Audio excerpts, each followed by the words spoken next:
ಶ್ರೀ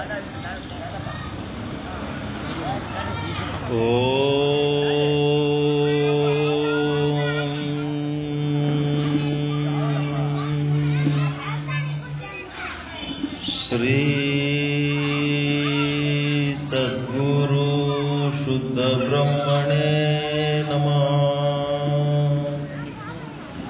ಓಂ ಶ್ರೀ ಗಣೇಶಾಯ ನಮಃ. ಓಂ ಶ್ರೀ ಗುರುವೇ ನಮಃ. ಓಂ ಶ್ರೀ ಮಚ್ಚಿದಾನಂದ ಗುರು ಪರಬ್ರಹ್ಮಣೇ ನಮಃ. ಓಂ ಶ್ರೀ ಬಗಳಾಂಬಿಕಾಯೇ ನಮಃ. ಓಂ ಶ್ರೀ ಚಿದಾನಂದಾವಧೂತ ವಿರಚಿತ ಶ್ರೀದೇವಿ ಮಹಾತ್ಮೆ. ಪರಮ ಪೂಜ್ಯ ಪ್ರಾತಸ್ಮರಣೀಯ ಶಟಸ್ಥಲ ಬ್ರಹ್ಮಿ ಅಭಿನವ ರಾಚೋಟಿ ವೀರ ಶಿವಾಚಾರ್ಯ ಮಹಾಸ್ವಾಮೀಜಿಯವರ ಪವಿತ್ರ ಪಾದಕಮಲಗಳಿಗೆ ಭಕ್ತಿಪೂರ್ವಕ ಪ್ರಣಾಮಗಳನ್ನು ಸಲ್ಲಿಸುತ್ತಾ, ಶಿವಸಾಂಬ ಜಯ ನಮ ಪಾರ್ವತೇ ಪತೆ ಶಿವ ಹರ ಹರ ಮಹಾದೇವ. ಜಗಜ್ಜನನಿ ಬಗಳಾಂಬಿಕಾ ಮಾತಾ ಕಿ ಜೈ. ಜಗಜ್ಜನನಿ ಸವಾರಂಭ ಮಾತಾ ಕಿ ಜೈ. ಜಗಜ್ಜನನಿ ಕಂಚು ಮಾರಮ್ಮ ಮಾತಾ ಕಿ ಜೈ. ಜಗಜ್ಜನನಿ ಕೋಲಮ್ಮ ಮಾತಾ ಕಿ ಜೈ. सकल साधु संत महाराज की जय. गुरु ब्रह्मा गुरु विष्णु गुरुदेवो महेश्वरः.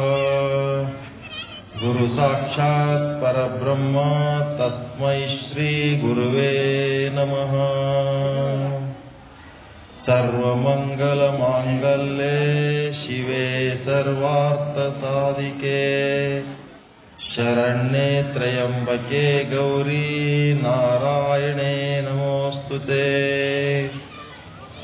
आनंदमयी चैतन्यमयी सत्यमयी परमे.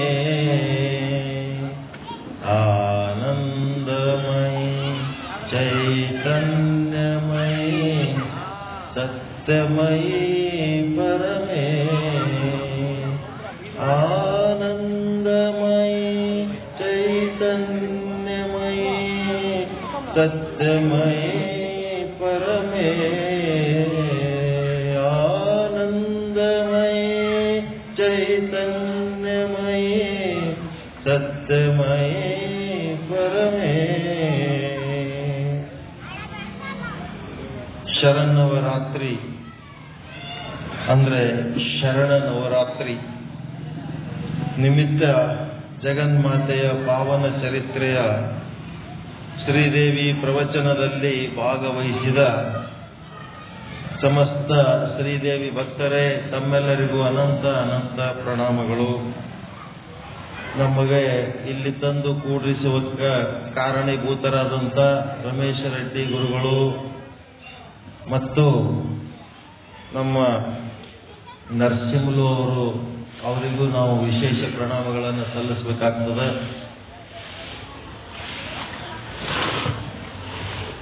ಇವತ್ತಿನ ದಿವಸ ದೇವಿಯ 4ನೇ ಅವತಾರ ಕೂಷ್ಮಾಂಡ ದೇವಿ ಅಂತ. ಕೂಷ್ಮಾಂಡ ದೇವಿ ಅಂದ್ರೆ ಈ ದೇವಿಯ ಲಕ್ಷಣಗಳು ಏನದವಂತಂದ್ರೆ ಸೌಂದರ್ಯ ಮತ್ತು ಧೈರ್ಯ. ಇವು ಮನುಷ್ಯನಿಗೆ ಅತಿ ಅವಶ್ಯಕವಾದಂತ ಏನು ಲಕ್ಷಣಗಳದವ ಅವೆಲ್ಲ ದೇವಿ ಮೇಲೆ ಆರೋಪ ಮಾಡ್ತಾ ಇದ್ದಾರೆ. ಸುಂದರ ಆಗಿರಬೇಕಾಗಿದ್ದು ಎಲ್ಲರಿಗೆ ಅವಶ್ಯಕತೆ ಆದ, ಧೈರ್ಯ ಇರಬೇಕಾಗಿದೆ, ಮತ್ತೆ ಶೌರ್ಯ ಇರಬೇಕಾಗಿದೆ, ಶೃಂಗಾರ ಇರಬೇಕಾಗಿದೆ, ತಪಸ್ಸಿಗೆ ನಾವು ಕೂಡಬೇಕಾಗಿದೆ. ತಪಸ್ಸಂದ್ರೆ ಏನು ತಪಸ್ಸು ಅಂತಂದ್ರೆ ಈ ಶರೀರಕ್ಕೆ ಮನಸ್ಸಿಗೆ ಏನು ತಾಪ ಆಗ್ತದಲ್ಲ, ಅದು ದೇವರ ಸೇವೆಗಾಗಿ ಮಾಡಿದೆವಂದ್ರೆ ಅದೇ ತಪಸ್ಸಾಗ್ತದೆ. ಈಗ ಪ್ರವಚನ ಕುಂತು ಕೇಳಬೇಕಾದ್ರೆ 1 ತಾಸು 1.5 ತಾಸು 2 ತಾಸು ಕೂಡ್ತೀರಿ, ಬೆನ್ನು ನೋಯ್ತದ, ಕಾಲು ನೋಯ್ತಿರ್ತಾವ, ಗೋಣು ಬೇನ ಹತ್ತಿರ್ತದ, ಶುಗರು BP ತ್ರಾಸ ಕೊಡ್ತಿರ್ತಾವ, ಶರೀರ ತಾಪ, ಮತ್ತೆ ಮನಸ್ಸು ಬೇರೆ ಏನೇನೋ ಜವಾಬ್ದಾರಿಗಳನ್ನು ಬಿಟ್ಟು ಇಲ್ಲಿ ಬಂದು ಕೂತಿರ್ತದ, ಅದಕ್ಕೂ ತಾಪ ಆಗ್ತಿರ್ತದ. ಈ ತಪಸ್ಸು ಯಾವಾಗ ಆಗ್ತದಂದ್ರೆ ದೇವರಿಗಾಗಿ ಈ ಶರೀರವನ್ನ ಮನಸ್ಸನ್ನ ಬಳಸಿದಾಗ ಏನು ತಾಪ ಆಗ್ತದ ಅದೇ ತಪಸ್ಸು. ಅದಕ್ಕೆ ಈ ಕೂಷ್ಮಾಂಡ ದೇವಿ ಏನ್ ಮಾಡ್ತಾಳಂದ್ರೆ, ಈ ಜಗತ್ತು ಏನೇನು ಇಲ್ಲ, ಖಾಲಿ ಖಾಲಿ, ಭೂಮಿ ಇಲ್ಲ, ನೀರಿಲ್ಲ, ಅಗ್ನಿ ಇಲ್ಲ, ಸೂರ್ಯ ಚಂದ್ರರಿಲ್ಲ, ಗಾಳಿ ಇಲ್ಲ, ಏನೇನು ಇಲ್ಲ, ಬರೀ ಬಯಲು, ಆಕಾಶ ಇಲ್ಲ. ಆಕಾಶಕ್ಕೆ ಮತ್ತು ಬಯಲಿಗೆ ಏನಾದ್ರು ವ್ಯತ್ಯಾಸ ಅದ ನಿಮಗೆ ಗೊತ್ತದ? ಬಯಲು ಅಂದ್ರೆ ಏನು, ಆಕಾಶ ಅಂದ್ರೆ ಏನು? ಆಕಾಶ ಪಂಚಮಹಾಭೂತಗಳಲ್ಲಿ ಒಂದು. ಈ ಹುಡುಗರಿಗೆ ಕಳಿಸ್ರಿ, ಆ ಕಡೆ ಈ ಹುಡುಗರಿಗೆ ಕಳಿಸ್ಬಿಡ್ರಿ, ದೊಡ್ಡವರು ಮುಂದೆ ಕುಂದ್ರಿ. ಅವು ಸುಮ್ಮನೆ ಆಟ ಆಡೋ ಮಕ್ಕಳಿದ್ದಂದು ಮುಂದೆ ಕುಂದಿರಿಸ್ತೀರಿ. ಒಂದು 8-10 ವರ್ಷದ ಮಕ್ಕಳಿಗೆ ಕರ್ಕೋಬೇಕು. 3 ವರ್ಷ LKG UKG ಹುಡುಗರಿಗೆ ತಂದು ಇಲ್ಲಿ ಮುಂದೆ ಕುಂದಿರ್ತಾರೆ. ಹೆಂಗೆ ಅದು? ಅವು ಸುಮ್ಮನೆ ಆಡೋ ಹುಡುಗರಿಗೆ ಇಲ್ಲಿ ಕುಂದಿರ್ಸಿದ್ರೆ ಇಲ್ಲಿ ಕೂತ ಆಡ್ತಾವ. ಮತ್ತೆ ಮಾಡ್ತಾವ.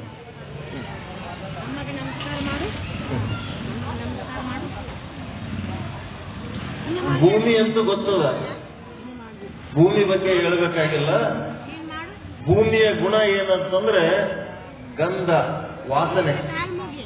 ಎಲ್ಲಾ ವಾಸನೆಗಳು ಭೂಮಿ ಒಳಗದಾವ, ಬ್ರಹ್ಮಾಂಡದೊಳಗೆ.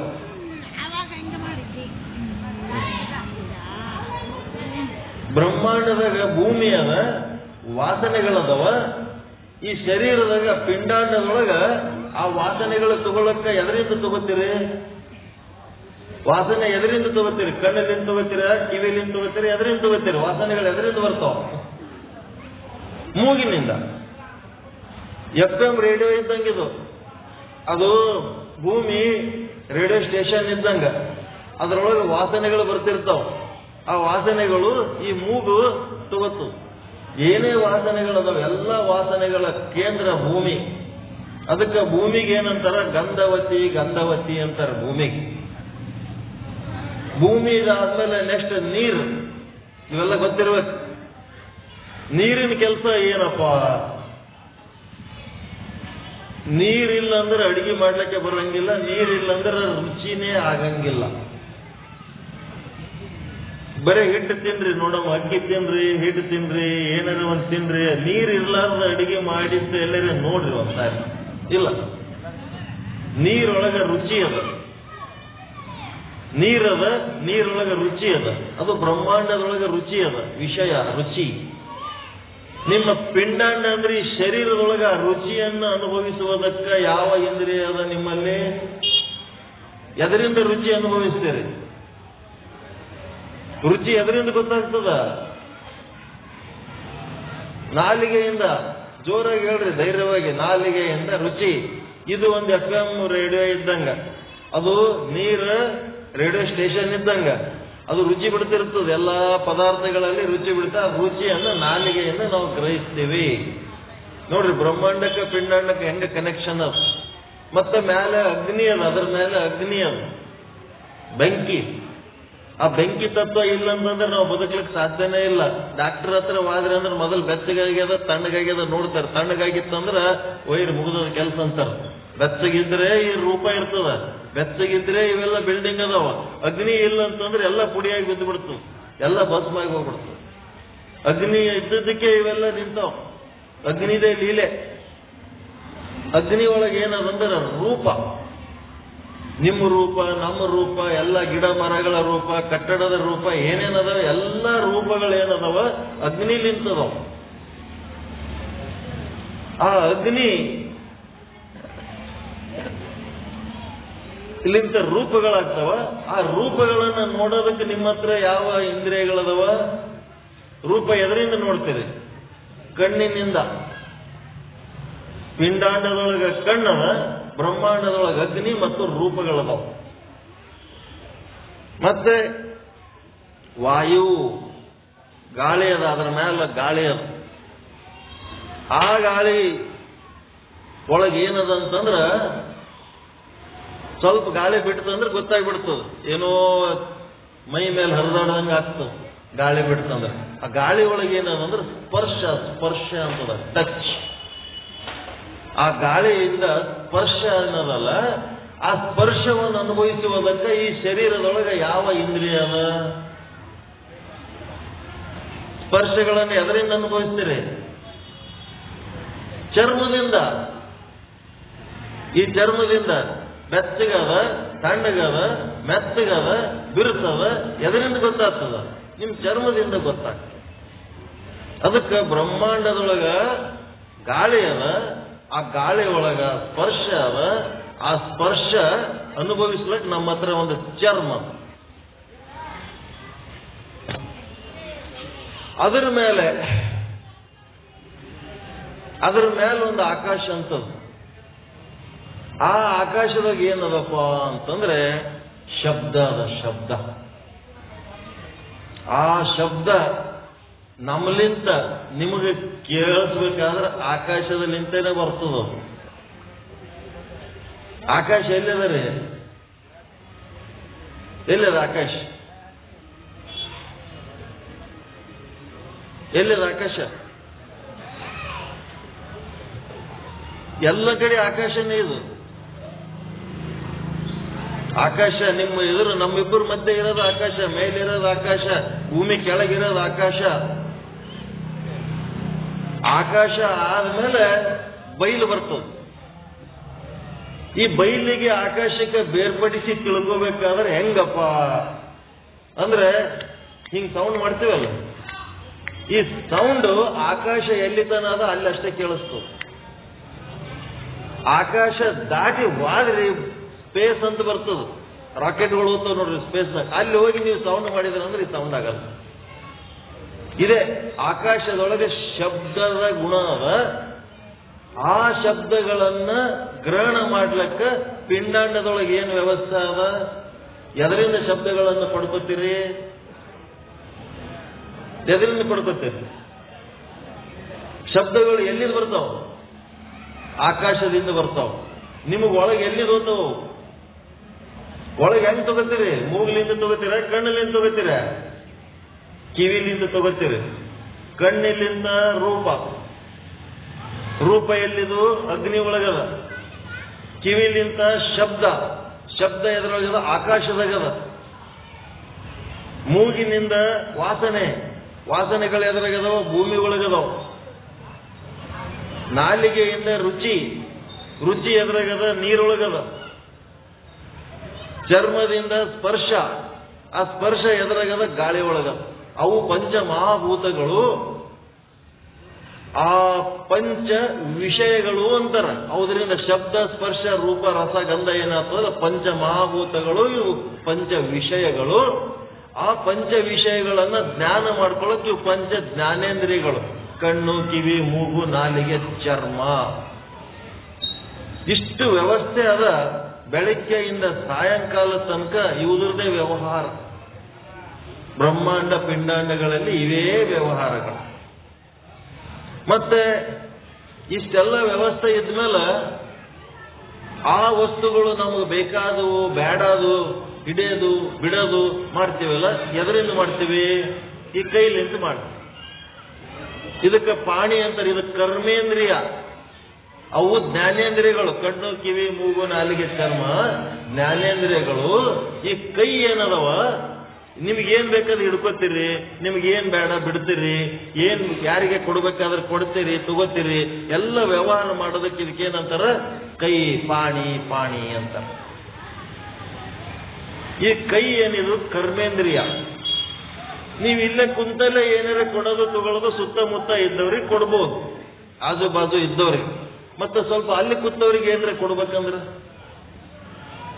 ಎದ್ದು ಹೋಗ್ಬೇಕಾಗ್ತದಲ್ಲ.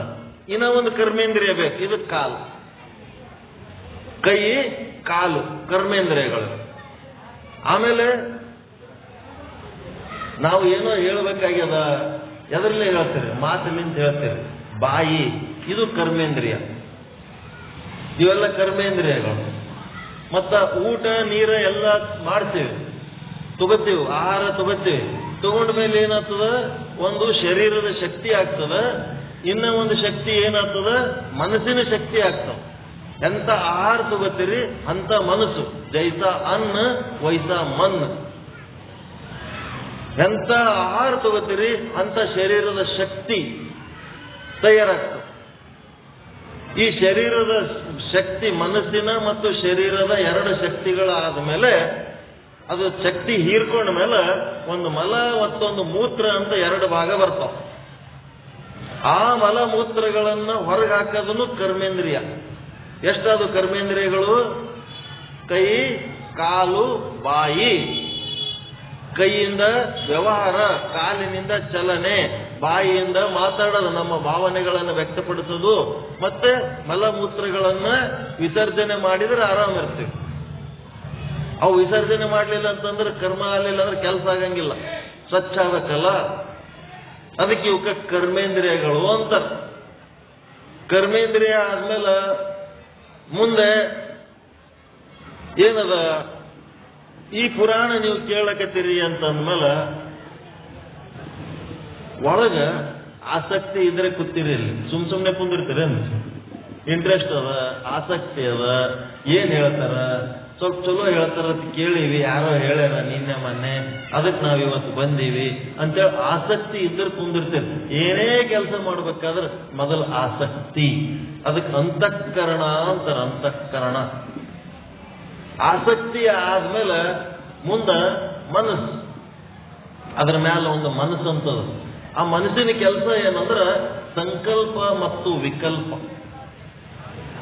ಕೇಳಬೇಕಪ್ಪ ಪುರಾಣ ಚಲೋ ಅದ, ಪರವಾಗಿಲ್ಲ ಕೇಳಬೇಕು ಅಂತ ಮನಸ್ಸು ಸಂಕಲ್ಪ ಮಾಡಬೇಕು. ಸಂಕಲ್ಪ ಮಾಡಿದ್ದಕ್ಕೆ ಕೂತಿರಿ. ನಿಮ್ಮ ಮನಸ್ಸಿನಾಗ ಸಂಕಲ್ಪ ಇಲ್ಲ ಅಂದ್ರೆ ಏನೇನು ಮಾಡ್ಲಿಕ್ಕಾಗಲ್ಲ. ಮುಂಜಾನೆ ಹಿಡಿದು ಸಂಜೆ ತನಕ ಏನೇ ಮಾಡ್ಬೇಕಾದ್ರೆ ಮೊದಲು ನೀವು ಸಂಕಲ್ಪ ಮಾಡ್ಬೇಕು. ಸಂಕಲ್ಪ ಮಾಡಿ ಅದು ಕೆಲಸ ಮುಗಿತಂತಂದ್ರೆ ವಿಕಲ್ಪ, ಅದನ್ನು ಬಿಡ್ತೀರಿ, ಮತ್ತೊಂದು ಸಂಕಲ್ಪ. ಸಂಕಲ್ಪ ವಿಕಲ್ಪಗಳಲ್ಲಿ ಈ ಮನಸ್ಸು ಏನ್ ಮಾಡ್ತಿರ್ತದ, ಒಂದು ಮಾಡ್ತಿರ್ತದ, ಮತ್ತೊಂದು ಬಿಡ್ತಿರ್ತದ, ಒಂದು ಮಾಡ್ತಿರ್ತದ, ಮತ್ತೊಂದು ಬಿಡ್ತಿರ್ತದ. ಇದು ಸಂಕಲ್ಪ ವಿಕಲ್ಪ. ಅದರ ಮೇಲೆ ಒಂದೇನದ, ಈ ಪ್ರವಚನಕ್ಕೆ ಹೋಗ್ಲಾ ಬೇಡ, ಹೋಗ್ಲಾ ಬೇಡ, ಇದು ಸಂಕಲ್ಪ ವಿಕಲ್ಪ. ಅದ್ರ ಮ್ಯಾಲೊಂದದ ಬುದ್ಧಿ ಅಂತದ. ನಿಮ್ಮ ಫ್ರೆಂಡ್ ಒಬ್ಬ ಕರೆದು ಏನ್ ಮಾಡ್ತಾನ, ಮನೆಗೆ ಸುಮ್ ಕೂತೀರಿ, ಕುಂತತ್ನಾಗ ಅಲ್ಲಿ ಪ್ರವಚನದಪ್ಪ, ದೇವಿ ಪ್ರವಚನ, ಬಾ ಹೋಗಮ್ಮ ಅಂತ ಒಬ್ಬ ಕರೀತಾನ. ಖಾಲಿ ಕೂತೀನಿ, ನಡಿಯಪ್ಪ ಹೋಗಮ್ಮತ್ತೇನೋ ತಯಾರಾಗ್ತೀರಿ. ಅಷ್ಟೊತ್ತಿಗೆ ಇನ್ನೊಬ್ಬ ಫ್ರೆಂಡ್ ಬರ್ತಾನ. ಬಂದಕ್ಕೆ ಅಲ್ಲಿ ಸ್ಟೇಡಿಯಂನಾಗ ಐಶ್ವರ್ಯ ರಾಯ್ ಬಂದಳ, ಆಕಿದೊಂದು ಪ್ರೋಗ್ರಾಮ್ ಅದ, ನಡಿ ಹೋಗಮ್ಮ ಅಂತ. ಈಗೇನಾಯ್ತು, ಸಂಕಲ್ಪ ವಿಕಲ್ಪದಾಗ ಮುಳುಗಿತು ಮನಸ್ಸು. ಆ ಕಡೆ ಹೋಗ್ಲು, ಈ ಕಡೆ ಹೋಗ್ಲು, ಆ ಕಡೆ ಹೋಗ್ಲು, ಈ ಕಡೆ ಹೋಗ್ಲು. ಆವಾಗ ಇದ್ರ ಮ್ಯಾಲ ಒಂದು ಬುದ್ಧಿ ಅಂತ ಏನದಲ್ಲ, ಬುದ್ಧಿಗೆ ನೀವು ಎಂತ ಸಂಸ್ಕಾರ ಕೊಟ್ಟಿರಿ, ಆ ಸಂಸ್ಕಾರದ ಪ್ರಕಾರ ನಿರ್ಧಾರ ತಗೋತೀರಿ. ನಿಮ್ಮದೇ ನಿರ್ಧಾರ. ನಿಮ್ಮ ಜೀವನ ಉದ್ಧಾರ ಆಗೋದು ನಿಮ್ಮದೇ ನಿರ್ಧಾರ, ನಿಮ್ಮ ಜೀವನ ಹಾಳಾಗಿದ್ದು ನಿಮ್ಮದೇ ನಿರ್ಧಾರ. ಕೆಟ್ಟ ನಿರ್ಧಾರಗಳು ತಗೊಂಡದ್ದಕ್ಕೆ ಕೆಟ್ಟು ಹೋಗಿರಿ. ಉದ್ಧಾರ ಆಗಿರಿ ಅಂದ್ರೆ ಒಳ್ಳೆಯ ನಿರ್ಧಾರಗಳು ತಗೊಂಡದ್ದಕ್ಕೆ ಉದ್ಧಾರ ಆಗಿರಿ. ನಿಮ್ಮ ಸ್ಥಿತಿಗತಿಗಳಿಗೆ ನಿಮ್ಮ ಬುದ್ಧಿನೇ ಕಾರಣ. ಅದಕ್ಕೆ ಬುದ್ಧಿ ಬಹಳ ಮುಖ್ಯ. ಬುದ್ಧಿ ಚೆನ್ನಾಗಿರ್ಬೇಕಾದ್ರೆ ಒಳ್ಳೆ ಜನರ ಮಧ್ಯೆ ಇರ್ಬೇಕು. ಎರಡೇ ಎರಡು ಕೆಲಸ. ಒಳ್ಳೆ ಜನರ ಮಧ್ಯೆ ನಮ್ಮ ಮಾನ, ನಮ್ಮ ಪ್ರಾಣ, ನಮ್ಮದು ಗೌರವ ಹೆಚ್ಚು ಮಾಡಂತ ಜನರ ಮಧ್ಯೆ ಇರ್ಬೇಕು. ನಮ್ಮ ಆರೋಗ್ಯ ಹಾಳು ಮಾಡೋಂಥದ್ದು, ನಮ್ಮ ಟೈಮ್ ವೇಸ್ಟ್ ಮಾಡೋಂಥದ್ದು, ನಮ್ಮ ಮಾನ ಪ್ರಾಣಗಳಿಗೆ ಹಾನಿಯಾಗಂಥದ್ದು ದುಶ್ಚಟ ದುರ್ಜನರ ಮಧ್ಯೆ ಇರಬಾರದು. ದುರ್ಜನರ ಸಂಘ ತ್ಯಾಗ ಮಾಡಬೇಕು. ಇವ್ರ ಸಂಘಟ ಆದ್ರೆ ನಾವು ಹಾಳಾಗ್ತೇನೆ ಅಂತ ಗೊತ್ತಾದ್ಮೇಲೆ ಅವರನ್ನು ಬಿಸಾಕಬೇಕು, ದೂರ ಇಡಬೇಕು. ಅಂಥವ್ರ ಸಂಘಟ ಹೋಗ್ಲಕ್ಕೆ ಬಹಳ ಮಜಾ ಅನ್ನಿಸ್ತಿರ್ತದೆ. ಅದರ ಮುಂದೆ ಸಜಾ ಕಟ್ಟಿಟ್ಟ ಬುದ್ಧಿ, ಸಜಾ ಅನುಭವಿಸ್ಬೇಕಾಗ್ತದ ದುರ್ಜನರ ಸಂಘ. ಅದಕ್ಕೆ ಏನ್ ಮಾಡ್ಬೇಕು, ಸಜ್ಜನರ ಮಧ್ಯೆ ಇರಬೇಕು. ಎಷ್ಟೇ ಕಷ್ಟ ಆದರೂ ಸಹಿತ, ಒಳಗ ಬಹಳ ತ್ರಾಸ ಆದ್ರೂ ಸಹಿತ ಒಳ್ಳೆ ಮಾತುಗಳೇ ಆಡ್ಬೇಕು, ಚಲೋ ಮಾತುಗಳು ಆಡ್ಬೇಕು. ನಿಮಗೆ ಬೈಬೇಕನ್ಸಿದ್ರು ಸಹಿತ ಮೆತ್ತನ ಮಾತಿನಾಗೆ ಹೇಳ್ಬೇಕು. ಸಿಟ್ಟಿಗೆ ಬಂದು ಏನ್ ಬೇಕದು ಒದರಾಡ್ಬಿಟ್ರಿ ಅಂತಂದ್ರ ಇನ್ನೊಬ್ಬರ ಮನಸ್ಸಿಗೆ ದೊಡ್ಡ ಘಾಸಿ ಆಗಿಬಿಡುತ್ತೆ. ಅದಕ್ಕೆ ಒಳ್ಳೆ ಮಾತುಗಳು ಆಡ್ಬೇಕು, ಮತ್ತೆ ಒಳ್ಳೆ ಜನರ ಮಧ್ಯೆ ಇರಬೇಕು. ಇವೆರಡು ಮಾಡಬೇಕು. ಅದಕ್ಕೆ ಚಲೋ ಮಂದಿ ಸಂಗಟ್ಟಿದ್ದು, ಚಲೋ ಜನರ ಜೊತೆಗೆ ಇದ್ದು ಒಳ್ಳೆ ವಿಚಾರದಲ್ಲಿ ಇದ್ರಿ ಅಂತಂದ್ರೆ ಸಜ್ಜನರು ಅಂತಾರ. ಸಜ್ಜನರಾದವ್ರು ಏನ್ ಮಾಡ್ತಾರ, ಇಂಥದ್ದು ಪುರಾಣ ಪ್ರವಚನ ಜ್ಞಾನಕ್ಕೆ ಬಂದು ಬಿಡ್ತಾರೆ. ನಡಿ ಹೋಗಮ್ಮ ಅಂತ ಹೇಳಿ ಅದನ್ನೇ ಹಿಂಗೆ ಹುಚ್ಚ ಅಂಥವ್ರಿಂದ ಫ್ರೆಂಡ್ಸ್ ಹತ್ತೀವಿ. ಈ ಫ್ರೆಂಡ್ಗಳ ಜೀವನ ಹಾಳು ಮಾಡೋರು.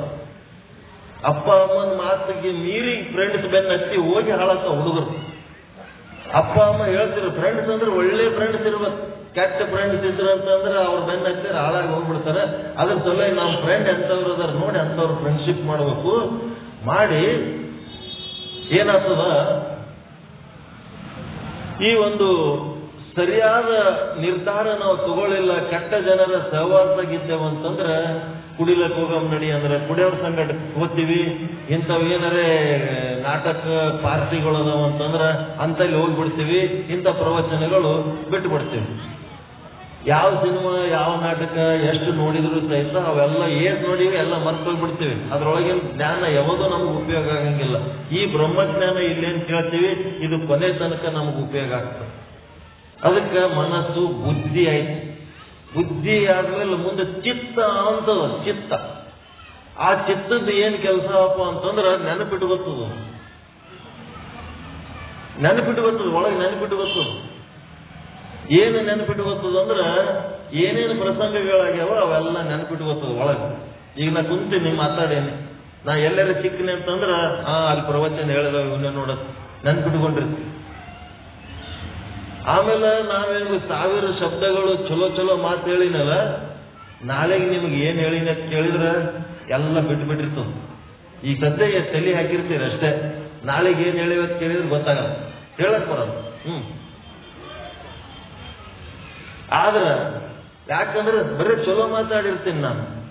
ಒಂದೇನಾರ ಆಡಬಾರ್ದು ಆಡಿ ಕೆಟ್ಟ ಮಾತಾಡಿದ್ನಿ ಅಂದ್ರ 10 ವರ್ಷ ಆದ್ರೂ ಎದ್ರ ಸಿಕ್ಕಿನಿ ಅಂತಂದ್ರ ಅವನಿಗೆ ಪ್ರವಚನ ಹೇಳ್ಬೇಕಂತ ಕಾರ್ಯ ಸಿಕ್ಕಿ ಕುಂದಿರ್ಸಿ ಹಿಂಗ ಮಾತಾಡ್ಬೇಕು. ಹಿಂಗ ಅಂದು ಅದ ನೋಡ ತಾತ, ಹಿಂಗ ಅನ್ನಬಾರ್ದು ಅಂತೇಳಿ ಅದು ಚಂದ ನೆನಪಿಟ್ಕೊಂಡಿರ್ತು. ಇದಕ್ಕೆ ಚಿತ್ತ, ಕೆಟ್ಟ ಚಿತ್ತ ಒಳ್ಳೆ ಚಿತ್ತ ಅಂತಾರ. ಕೆಟ್ಟ ಚಿತ್ತ ಏನ್ ಮಾಡ್ತದ, ಕೆಟ್ಟ ವಿಷಯಗಳನ್ನೇ ನೆನಪಿಟ್ಕೋತದ. ಒಳ್ಳೆಯ ಚಿತ್ತ ಏನ್ ಮಾಡ್ತದ, ಕೆಟ್ಟ ವಿಷಯಗಳನ್ನು ತ್ಯಾಗ ಮಾಡಿ ಒಳ್ಳೆಯ ವಿಷಯಗಳನ್ನೇ ನೆನಪಿಟ್ಕೋತದ. ಈಗ ಕಾಳು ಹಿಡೆ ಜಲ್ದಿ ಅದಲ್ಲ, ಕಾಳು ಹಿಡೆ ಜಲ್ದಿ ಅದೇನ್ ಜಲ್ದಿ, ಕಾಳು ಹಿಡೆ ಜಲ್ದಿ. ಒಳ್ಳೆ ಕಾಳು ತನ್ನೊಳಗೆ ಇಟ್ಕೊತದ, ಕಸ ಎಲ್ಲ ಕೆಳಗೆ ಬಿಡ್ತದ. ಅದಕ್ಕೆ ಒಳ್ಳೆ ಚಿತ್ತ ಅಂತಾರ. ಕೆಟ್ಟ ಚಿತ್ತ ಅಂದ್ರೆ ಹೆಂಗಿರ್ತದ ಅಂದ್ರ ಹಿಟ್ಟು ಹಿಡೆ ಜಲ್ದಿ ಇದ್ದಂಗಿರ್ತದ. ಹಿಟ್ಟೆಲ್ಲ ಕೆಳಗೆ ಬಿಡ್ತದ, ಜೊಳ್ಳು ಒಳಗೆ ಇಟ್ಕೊಂಡು ಕೂತಿರ್ತದ.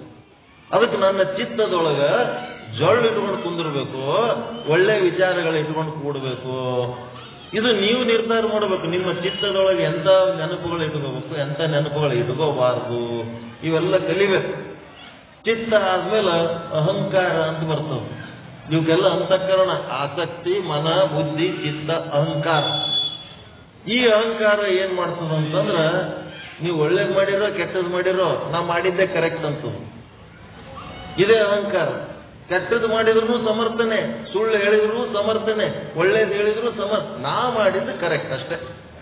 ಒಂದು ಅಭಿಮಾನ ಪಡ್ತದ, ತಾ ಮಾಡಿದ್ದಕ್ಕೆಲ್ಲ ಅಭಿಮಾನ ಪಡ್ತದೆ. ಹೀಗಾಗಿ ಏನಾಯ್ತು, ಆಸಕ್ತಿ, ಮನ, ಬುದ್ಧಿ, ಚಿತ್ತ, ಅಹಂಕಾರ ಇವೇನದೋ ಅಂತಃಕರಣಗಳು. ಈ ಶರೀರ, ಮನಸ್ಸು ಇವೆಲ್ಲ ಏನೇನದವ, ಏನೇನು ಒಳಗದವ ಎಲ್ಲ ಹೇಳಿದೆ. ಈ ರೀತಿಯಾಗಿ ಜಗತ್ತು ತಯಾರು ಮಾಡ್ತಾಳಕ್ಕೆ ಮಾತೆ ಕೂಷ್ಮಾಂಡ ದೇವಿ. ಮತ್ತೆ ಆಕೆ ಸೌಂದರ್ಯವತಿ, ಸೌಂದರ್ಯ. ನಿನ್ನೇನಿತ್ತು ಶೃಂಗಾರ. ಶೃಂಗಾರ ಅಂದ್ರೇನು ಮೇಕಪ್ ಮಾಡ್ಕೊಳ್ಳೋದು. ಸೌಂದರ್ಯ ಅಂತಂದ್ರೆ ಎದರ್ಲಿಂತ ಸೌಂದರ್ಯ, ಸಂತೋಷ ಇದ್ರೆ ಸೌಂದರ್ಯ. ಒಳಗ್ ಚಿಂತಿತ್ತಂದ್ರೆ ಮಾರಿ ಕೆಡಿಸ್ಕೊಂಡು ಕೂತಿರ್ತೀವಿ. ಸಂತೋಷ ಆನಂದ ಇತ್ತಂದ್ರೆ ಸೌಂದರ್ಯ ಇರ್ತದೆ. ಸುಖದಾಗ ಬೆಳೆದೀವಿ ಅಂತಂದ್ರೆ ಸೌಂದರ್ಯ ಇರ್ತದೆ, ದುಃಖದಾಗ ಬೆಳೆದೇವು ಅಂತಂದ್ರೆ ಕಷ್ಟದಾಗಿದ್ದರೆ ಮಾರಿ ಸಣ್ಣಾಗಿರ್ತದೆ ಅಷ್ಟೆ. ಹೀಗಾಗಿ ಸೌಂದರ್ಯವತಿ ಆಗಿರ್ತಾಳ. ನವರಾತ್ರಿಯ 4ನೇ ದಿವಸದ ಅವತಾರ ಸೌಂದರ್ಯ ಮತ್ತು ಅತಿ ಅವಶ್ಯಕವಾಗಿದ್ದ ಯಾವದಂದ್ರೆ ಧೈರ್ಯ. ಯಾರು ತಾಯಿಯ ಪಾರಾಯಣ, ಪೂಜೆ, ಪ್ರವಚನ ಕೇಳ್ತಾರ ಅವರಿಗೆ ಧೈರ್ಯ ಬರ್ತದ. ಧೈರ್ಯ ಬಹಳ ಮುಖ್ಯ ಅದ. ನಮಗಿಂತ ಮೀರಿದಂಥವ್ರು ಯಾರ್ಯಾರೋ ನಮ್ಗೆ ಎದುರಾಗಿ ಬಿಡ್ತಾರ, ಏನೇನೋ ಅಂದ್ಬಿಡ್ತಾರ, ಏನೇನೋ ಮಾಡ್ತಾರ. ಆದ್ರೆ ನಿಮ್ಮ ಬಳಿ ಧೈರ್ಯ ಇತ್ತು ಅಂತಂದ್ರೆ ಅವ್ರೇನು ಮಾಡೋಕ್ಕಾಗಲ್ಲ. ಧೈರ್ಯ ಇಲ್ಲದಕ್ಕೆ ಅಂಜದನ್ನ ತಿಳ್ಕೊಂಡು ಇನ್ನೊಂದಿಟ್ಟು ಅಂಜಿಸ್ತಿರ್ತಾರೆ. ಧೈರ್ಯ ಇರ್ಬೇಕು, ಒಳಗೆ ಧೈರ್ಯ. ಅದಕ್ಕೆ ಸೌಂದರ್ಯ ಮತ್ತು ಧೈರ್ಯಗಳೊಂದಿಗೆ ದೇವಿಯ ಆರಾಧನೆ ಮಾಡೋದು, ಕ್ಷುದ್ರ ಶಕ್ತಿಗಳನ್ನು ನಿಗ್ರಹಿಸುವುದು, ಕೆಟ್ಟ ಶಕ್ತಿಗಳನ್ನ ಕಂಟ್ರೋಲ್ ಮಾಡಬೇಕು. ಅವಕ್ಕ ಸಡ್ಲು ಬಿಟ್ಟೆವು ಮೈ ಮೇಲೆ ಬರ್ತಾವ, ಅವಕ್ಕೆ ಎಲ್ಲಿಡ್ಬೇಕು ಕಂಟ್ರೋಲ್ ಮಾಡಿ. ಅದಕ್ಕೆ ಅಂಧಕಾರದಿಂದ ತುಂಬಿದ ಸೃಷ್ಟಿಯಲ್ಲಿ ಇದು ಜಗತ್ತಿನೊಳಗ ಜೀವಾತ್ಮರಿರಲಿಲ್ಲ, ದೇವತೆಗಳಿರಲಿಲ್ಲ, ಈ ಪಂಚಮಹಾಭೂತಗಳಿರಲಿಲ್ಲ ಅಂತಂದ್ರೆ ಏನ್ ಪರಿಸ್ಥಿತಿ? ಎಲ್ಲ ಕತ್ತಲ. ಇಡೀ ಜಗತ್ತೆಲ್ಲ ಕತ್ತಲ. ಈ ಜಗತ್ತು ಕತ್ತಲ್ದಾಗದ ಏನು ಬೆಳಕಿನಾಗದ ಹೇಳಿಬಿಡ್ರಿ. ಕತ್ತಲ್ದಾಗದ. ಸೂರ್ಯ ಅದನಂತೆ ಬೆಳಕಕ್ಕೆ ಬಂತು, ಸೂರ್ಯ ಬಂದ್ರೆ ಕತ್ತಲೆ. ಮತ್ತೆ ದೀಪ ಹಚ್ಚಿರಂತ ಬೆಳಕದ, ದೀಪ ಹೋಯ್ತಂದ್ರೆ ಕತ್ತಲೆ. ಜಗತ್ತು ಕತ್ತಲೆಯಲ್ಲಿದೆ. ಕತ್ತಲೆಯಲ್ಲಿರೋ ಜಗತ್ತಿಗೆ ನಾವು ಬೆಳಕು ಮಾಡ್ಕೊಂಡಿವಿ ಅಷ್ಟೇ. ಸೂರ್ಯ ಒಂದು ಹಗಲಕ್ಕೆ ಬೆಳಕು ಮಾಡ್ತಾನೆ, ರಾತ್ರಿ ನಾವು ಬೆಳಕು ಮಾಡಿವಿ. ಆ ದೀಪ ಹೋಯ್ತು, ಇನ್ವರ್ಟರ್, ಕರೆಂಟ್ ಎಲ್ಲ ಕೆಲಸ ಆಯ್ತದೆ, ಎಲ್ಲ ಕತ್ತಲೆ. ಜಗತ್ತು ಕತ್ತಲ್ದಾಗದ. ಕತ್ತಲೆಯಲ್ಲಿರೋ ಜಗತ್ತಿಗೆ ನಾವು ಬೆನ್ನತ್ಲಕತ್ತೀವಿ. ಬೆಳಕು ಬ್ರಹ್ಮ, ದೇವಿ ಅಂದ್ರೆ ಬ್ರಹ್ಮ, ಬೆಳಕು. ಆ ಬೆಳಕಿನ ಬೆನ್ನ ಹತ್ತದ್ ಬಿಟ್ಟು ನಾವು ಈ ಕತ್ತಲೆಗೆ ಬೆನ್ನ ಹತ್ಲಕತ್ತೀವಿ. ಅದಕ್ಕೆ ಆ ಒಂದು ಕ್ಷುದ್ರ ಶಕ್ತಿಯನ್ನು ನಿಗ್ರಹಿಸುವುದು, ಅಂಧಕಾರದಿಂದ ತುಂಬಿದ ಈ ಸೃಷ್ಟಿಯಲ್ಲಿ ತನ್ನ ಮಂದಹಾಸದಿಂದ, ಆನಂದದಿಂದ ಸೌಂದರ್ಯವತಿಯಾಗಿ ಈ ಜಗತ್ತನ್ನ ಸೃಷ್ಟಿ ಮಾಡ್ತಾಳ ತಾಯಿ. ಈಕೆಗೆ ಕೂಷ್ಮಾಂಡ ದೇವಿ ಅಂತಾರೆ. ಜಗತ್ತು ಸೃಷ್ಟಿಯಾದ ದಿವಸ 4ನೇ ದಿವಸ. ಅದಕ್ಕೆ ಮುಂದೆ ದೇವಿ ಪ್ರವಚನ ಆರಂಭ ಆಗೋದಕ್ಕಿಂತ ಮುಂಚೆ ಒಂದು 5 ದೇವಿ ಪುರಾಣದ ಶ್ಲೋಕಗಳನ್ನ ಹೇಳ್ತಾ ಇದ್ದೀವಿ. ಅದಾದ್ಮೇಲೆ ಮುಂದಿನ ಅಮ್ಮನ ಒಂದು ವಿಚಾರಗಳನ್ನ ಕೇಳೋರಾಗೋಣ. ಇಲ್ಲೇ ಬರ್ರಿ, ಒಳ್ಳೆಸ್ಕೊಡ್ತೀನಿ.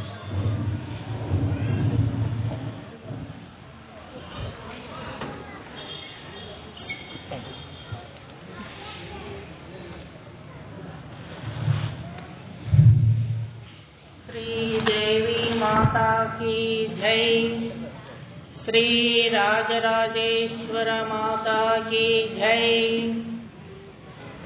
ಕೇಳಲವು ಋಷಭೇಶ ದೇವಿಯು ಬಾಳ ಕೃಪೆಯನ್ನು ಮಾಡಿ ಮಾಯವ ತಾಳಲೇಕೆ ಮರುಗಿದೆವು. ತಾಯಿ ಗರ್ಭದಲ್ಲಿ ತೆರೆದ ಲೋಲ ಮಂಗಳೆಯಗಲಿಗಿಂತ ಲೋಲರಾಗಿರೆ ಮೂರ್ತಿ ಮೂವರು ಬಾಳ್ವೆ ಯೋಚನೆ ಮಾಡಿದೆವು ನಮ್ಮೊಳಗೆ ಕೇಳೆಂದ. ಚಿಂತೆ ಮಾಡಲು ಬಪ್ಪುಬೇನದು ಚಿಂತೆ ಕಳೆಯುವ ದೇವಿಯಾಜ್ಞೆಯು ನಂದು ಶಿರದಲ್ಲಿ ತಾಳ್ಮೆವ ಲೋಕದ ವಿಚಾರಕ್ಕೆ. ಎಂತು ಮುಂದೋದ್ಯೋಗ ಮೂವರಿಗಂತೂ ಆಜ್ಞೆಯದಾಯಿತು. ಮೂವರ ಜಂತು ಮಾಡುವೆಂದು ತೇಜಿ ವಿಧಿಗೊಂಡೆವಾವೆಂದ. ಜಗಕ್ಕೆ ದೊರೆಯೊಬ್ಬಾತನಾಗಲು ಜಗವಿದ್ದು ಸುಸೂತ್ರದಲ್ಲಿ ನಡೆಯುವುದು. ಜಗಕ್ಕೆ ಮೂವರು ದೊರೆಗಳಿರಲು ಜಗ ನಡೆಯುವ ಜಂತು ಜಗಕ್ಕೆ ನಾ ದೊರೆಯನ್ನ ಮಾತಿಂ. ಜಗವೇ ಪಾಲಿಸರೆನಲು ಬ್ರಹ್ಮನು ಜಗಕ್ಕೆ ದೊರೆಯ ನಾನೆನ್ನೋ ಆಜ್ಞೆಯೊಳವಿರುವಂತ. ಆರ ಗರ್ಭದಿ ಭುವನದಿ 14 ಅವರೇ ದೊರೆಗಳು. ಆರಿ ಎಲ್ಲವೋ ಅವರೇ ಕಿಂಕರರೆನಲು ಅಜನಗುದ ಊರಿಗಲ್ಲದೆ ಅರಗೆ ಜಗವನಿಗಲೆ ತೋರುವೆನೆನು ಎಂದಿರೋರ್ಗಳು ಶರೀರವನು ನುಂಗಿದನು ಎಲೆ ಬಸವೇಶ ಕೇಳೆಂದ ಒಕ್ಕೆವಿರುವರು ಗರ್ಭದೊಳೆಯು ಲೆಕ್ಕವಿಲ್ಲದ ನದಿ ಪರ್ವತಗಳು ಅಕ್ಕಿ ಉಳ ಕ್ರಿಮಿ ಪಶುವು ನರಸುರ ಅಸುರ ಗಂಧರ್ವ ಕಕ್ಕೆಸನಿಪ ಸಮುದ್ರ ಕಾನನ ಸೊಕ್ಕಿರುವ ದೇಶಾಧಿಪತಿಗಳ ಲೆಕ್ಕವಿಲ್ಲದೆ ತೋರುತ್ತಿದ್ದರು ಅಜನ ಗರ್ಭದಲ್ಲಿ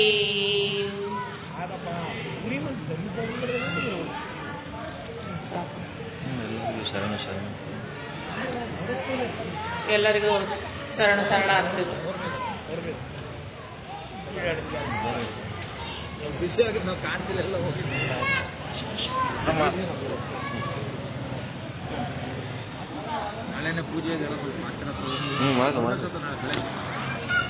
ನಾಳೆ ಬೆಳಗ್ಗೆ ಅಲ್ಲಿ ಮಧ್ಯಾಹ್ನ ಬರ್ತೇನೆ.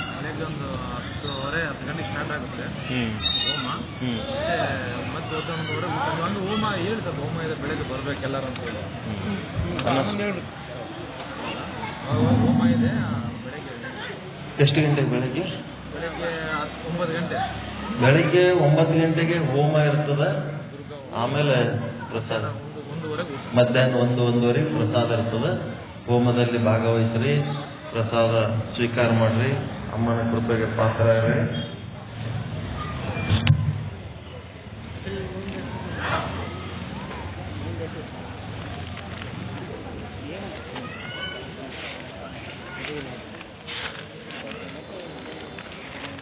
ನಿಮ್ಮ ಶ್ಲೋಕದ ಮೊದಲು ಬಂದ್ರೆ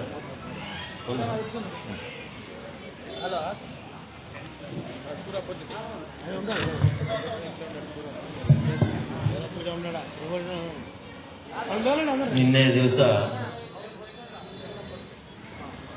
ಶ್ರೀದೇವಿ ತನ್ನ 3 ಜನ ಮಕ್ಕಳು, ಯಾರ್ಯಾರು 3 ಮಕ್ಕಳು? ಬ್ರಹ್ಮ, ವಿಷ್ಣು, ರುದ್ರ.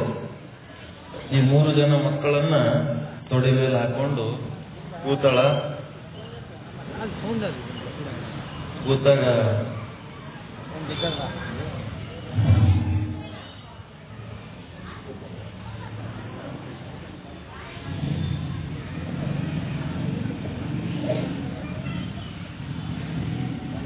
ಮಕ್ಕಳ ಮುಖ ನೋಡ್ತಾ ನೋಡ್ತಾ ಆ ಸೌಂದರ್ಯವನ್ನ ಅನುಭವಿಸ್ತಾಳ. ಸಂತೋಷ ಆಗ್ತದ. ಯಾವುದೇ ತಾಯಿ ತಾನು ಹಡೆದ ಮಕ್ಕಳನ್ನ ಅತ್ಯಂತ ಎಂದು ಸುಂದರವಾದ ಮಕ್ಕಳಂತೆ ಹೊಗಳ್ತಾಳೆ. ತನ್ನ ಮಕ್ಕಳು ತನಗೆ ಮುದ್ದು. ಜಗತ್ತಿಗೆ ಹೆಂಗರೇ ಇರಲಿ, ತಾಯಿಗೆ ತನ್ನ ಮಕ್ಕಳು ತನಗೆ ಮುದ್ದು. ಎಂಥವೇ ಇರಲಿ, ಹೆಂಗೇ ಇರಲಿ, ಅವರ ಲಕ್ಷಣಗಳು ಮುದ್ದು ಮಾಡ್ತಾಳ. ಇಲ್ಲಿ ಈ ತಾಯಿ ಹೆಂಗ್ ಹೇಳ್ತಾಳಂದ್ರ, ಬ್ರಹ್ಮನಿಗೆ 100 ಮುಖಗಳು, ನೋಡಿ 100, ನನ್ನ ಮಗನಿಗೆ 100 ಮುಖಗಳು, ವಿಷ್ಣುವಿಗೆ 100 ಮುಖಗಳು, ರುದ್ರನಿಗೆ 100 ಮುಖಗಳು ಅಂತಕ್ಕೆ ವರ್ಣನೆ ಮಾಡ್ಲಿಕ್ಕತ್ತಾಳ. ನನ್ನ ಮಗ ರಾಜ, ತಹಸೀಲ್ದಾರ್, DCS ಏನೇನೋ ಅಂತಿರ್ತಾರಲ್ಲ, ಇಲ್ಲಿಕ್ಕೆ ವರ್ಣನೆ ಏನು 100 ಮುಖಗಳದು ನನ್ನ ಮಕ್ಕಳಿಗೆ ಅನ್ನಂಗ ವರ್ಣನೆ ಮಾಡ್ಲಿಕ್ಕತ್ತಾಳ.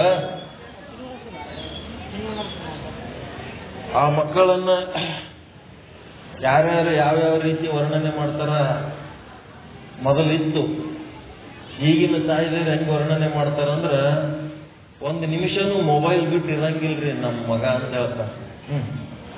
ಆ ಮೊಬೈಲ್ ಅನ್ನೋದು ಕೆಟ್ಟ ದುಷ್ಟ ವಸ್ತು. ಅದು ಮಕ್ಕಳ ವಿಷಯಕ್ಕೆ ಕೆಟ್ಟ ವಸ್ತು ಅದು. ಅದರೊಳಗಿಂದು ಎಲೆಕ್ಟ್ರೋಮ್ಯಾಗ್ನೆಟಿಕ್ ವೇವ್ಸ್ ಬರ್ತಿರ್ತಾವ. ಅವು ಸಣ್ಣ ಮಕ್ಕಳ ಮೇಲೆ ಕೆಟ್ಟ ಪರಿಣಾಮ ಬೀರ್ತಿರ್ತದ. ಅಂಥವು ಏನ್ ಮಾಡ್ತಾರ, ಸಣ್ಣ ಮಕ್ಕಳ ಕೈಯಾಗಿ ಕೊಟ್ಟು ಅವರ ಆರೋಗ್ಯ, ಮನಸ್ಸು ಎಲ್ಲ ಕೆಡಿಸ್ತಿರ್ತಾರ.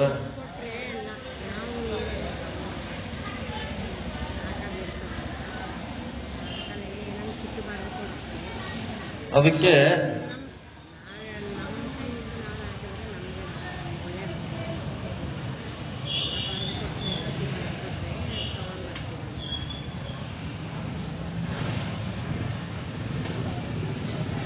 ಇದು ಮುಗಿದ ಮೇಲೆ ಮಾತಾಡೋಣ.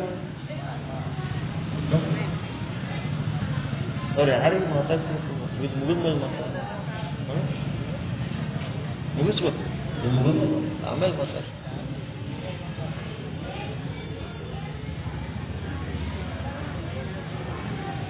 ಮಕ್ಕಳಿಗೆ ಅವು ಏನ್ ಬೇಡ್ತಾವ ಅದನ್ನೆಲ್ಲ ಕೊಡಿಸಂತವ್ರು ಒಳ್ಳೆ ತಂದೆ ತಾಯಿಗಳಲ್ಲ. ಅವಕ್ಕೆ ಏನ್ ಕೊಡಿಸ್ಬೇಕು ಅದು ಕೊಡಿಸ್ಬೇಕು. ಅವ್ರಿಗೆ ಆರೋಗ್ಯ, ಮನಸ್ಸು, ಬುದ್ಧಿ ಎಲ್ಲ ಚಂದ ಎದರಿಂದ ಆಗ್ತದ ಅಂತ ಕೆಲಸ ಮಾಡ್ಬೇಕು. ಅವು ಬೇಡಿದ್ದೆಲ್ಲ ಕೊಡಿಸಿದ್ರೆ ಒಳ್ಳೆ ತಂದೆನೂ ಅಲ್ಲ, ಒಳ್ಳೆ ತಾಯಿನೂ ಅಲ್ಲ. ಅವಾಗ ಏನ್ ಬೇಕಾದ್ರೆ ಕೇಳ್ತಿರ್ತಾವ, ಕೇಳಿದ್ದೆಲ್ಲ ಕೊಡಿಸ್ಬೇಕು ಹೋಗ್ತಿರ್ತಾವ. ಅದರಿಂದ ಮಕ್ಕಳು ಕೆಟ್ಟೋಗ್ಬಿಡ್ತಾವ. ಕೇಳಿದ್ದೆಲ್ಲ ಕೊಡಿಸಿದ್ಮೇಲೆ ಮುಂದೆ ಎಲ್ಲೋ ಒಂದಿನ ಎಷ್ಟೊತ್ತು ಕೊಡಿಸ್ತೀರಿ, ಏನೋ ಒಂದ್ ಮತ್ತೆ ಕೇಳ್ತಾವ, ನಿಮಗೆ ಕೊಡಿಸ್ಲಕ್ ಆಗಂಗಿಲ್ಲ. ಅವಾಗ ನೀವು ಕೆಟ್ಟವರಾಗಿಬಿಡ್ತೀರ ಆ ಮಕ್ಕಳ ದೃಷ್ಟಿ. ಅದಕ್ಕೆ ನಾವು ಮಕ್ಕಳಿಗೆ ಎಷ್ಟರ ಮಟ್ಟಿಗೆ ಲಾಲನೆ ಪಾಲನೆ ಮಾಡಬೇಕು, ಎಷ್ಟರ ಮಟ್ಟಿಗೆ ಅದಕ್ಕೆ ಮುದ್ದು ಮಾಡ್ಬೇಕು ಅಷ್ಟೇ ಮಾಡಬೇಕು.